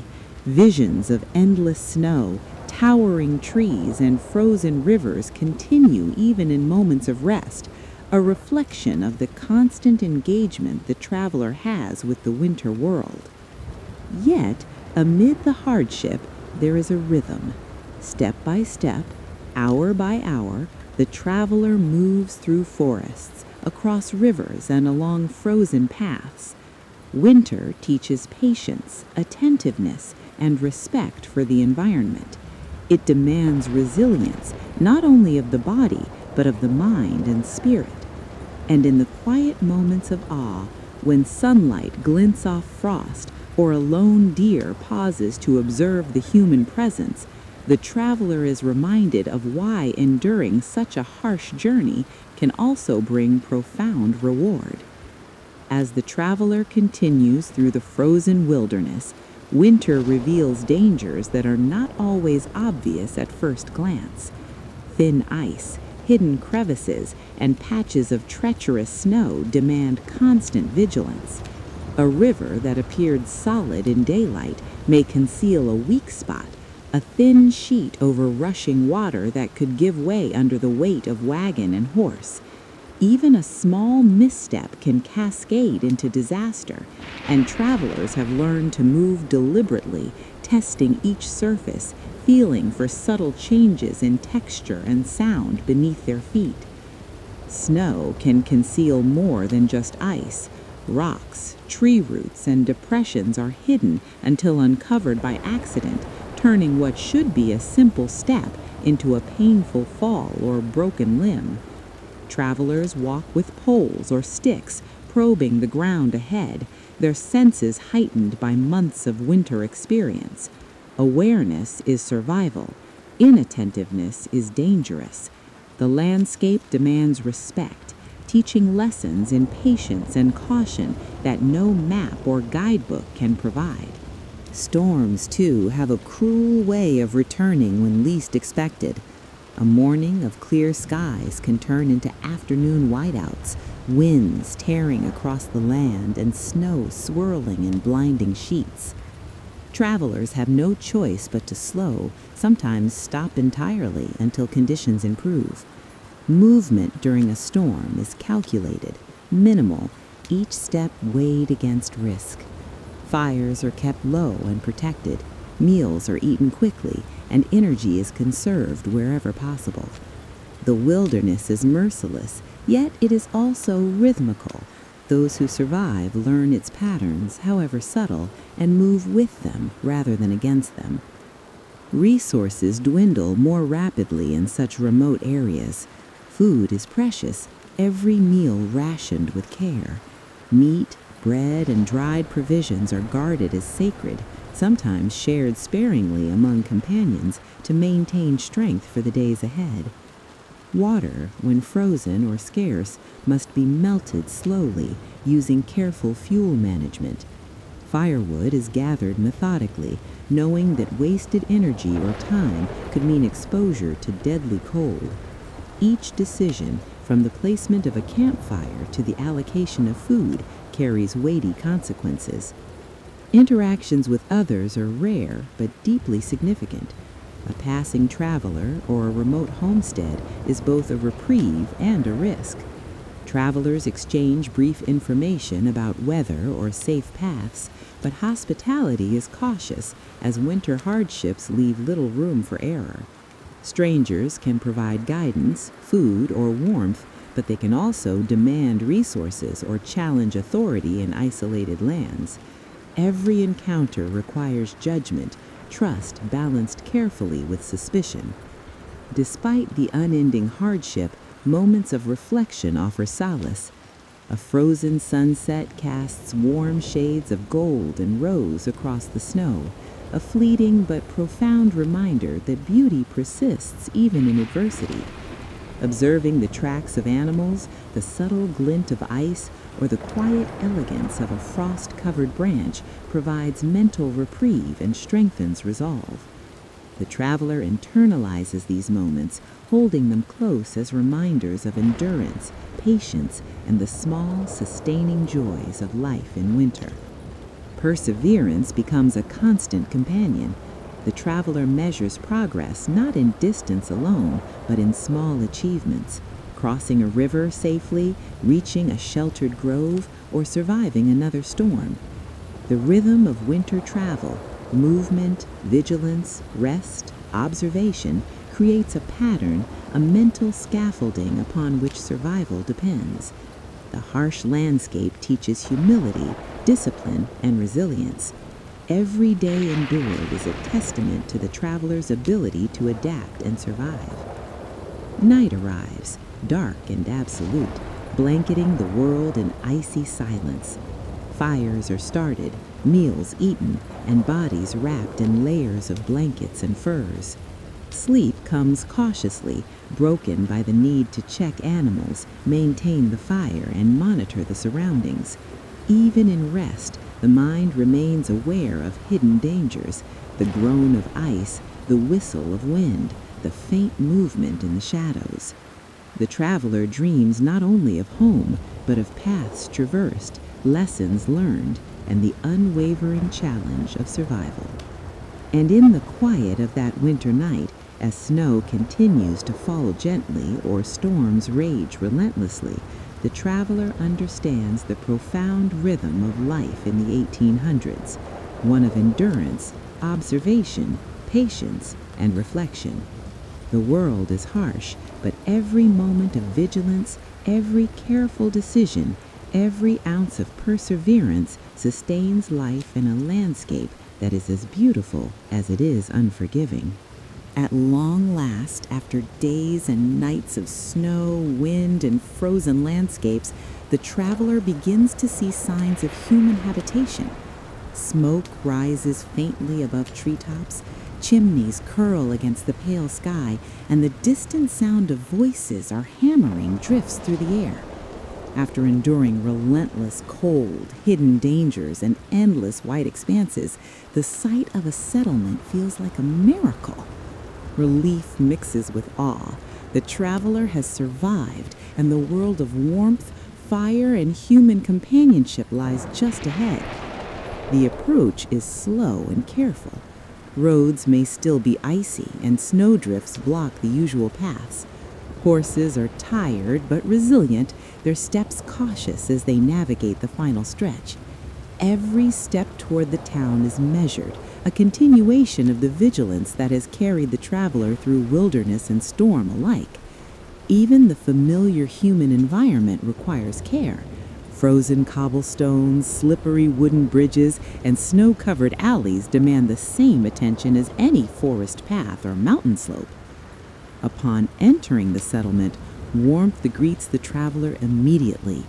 Fires burn in hearths, smoke mingles with the crisp winter air, and the scent of cooked food drifts through the streets. Merchants call out their wares, neighbors exchange greetings, and the stark isolation of the journey dissolves into the comfort of community. Here, the traveler can rest fully, remove frozen layers, and finally feel the blood return to chilled extremities. Sleep can be deep, uninterrupted, and restorative, a stark contrast to the uneasy rest of the past days. Reflection comes naturally in these moments of calm. Every step taken in storm and snow now holds meaning. The frozen rivers crossed, forests navigated, and mountains climbed form a tapestry of endurance and resilience. The traveler realizes that winter travel in the 1800s was never only about reaching a destination. It was a lesson in patience, adaptation, and the delicate balance between courage and caution. Each challenge, no matter how small, strengthened body, mind, and spirit. The traveler also reflects on the beauty witnessed along the way. Sunlight sparkling on snow, frost-covered trees like crystal sculptures, distant wildlife leaving delicate traces in untouched snow, all are small wonders that offered hope in a harsh and indifferent world. These moments, often overlooked in daily life, became precious during the long journey. They remind the traveler that even in adversity, life continues and the world is quietly magnificent. For families or companions, the journey's end is even more poignant. Children, partners, or fellow travelers who endured the same hardships share a bond that only such extreme experience can create. Stories are exchanged by fireside, laughter and relief mingling with quiet awe. The hardships of the winter journey forge a deep sense of connection, a shared recognition of human resilience, and the care required to survive together. As night settles once more, the traveler finally allows full rest. Fires burn safely, blankets are layered, and the world outside may remain cold, but inside there is warmth, comfort, and security. Thoughts drift gently over the lessons learned. Vigilance, patience, observation, and the understanding that nature is as awe-inspiring as it is merciless. The winter journey has tested every limit, yet it has also revealed the strength of the human spirit. And as sleep comes, deep and unbroken, the mind can wander freely, dreaming not of hardship, but of accomplishment, reflection, and the quiet beauty of a winter world endured. The traveler has survived the unforgiving expanses of 1800s winter travel, carrying with them memories of frozen rivers, snow-laden forests, mountain passes, storms, and fleeting moments of wonder, a journey of endurance that transforms both body and soul.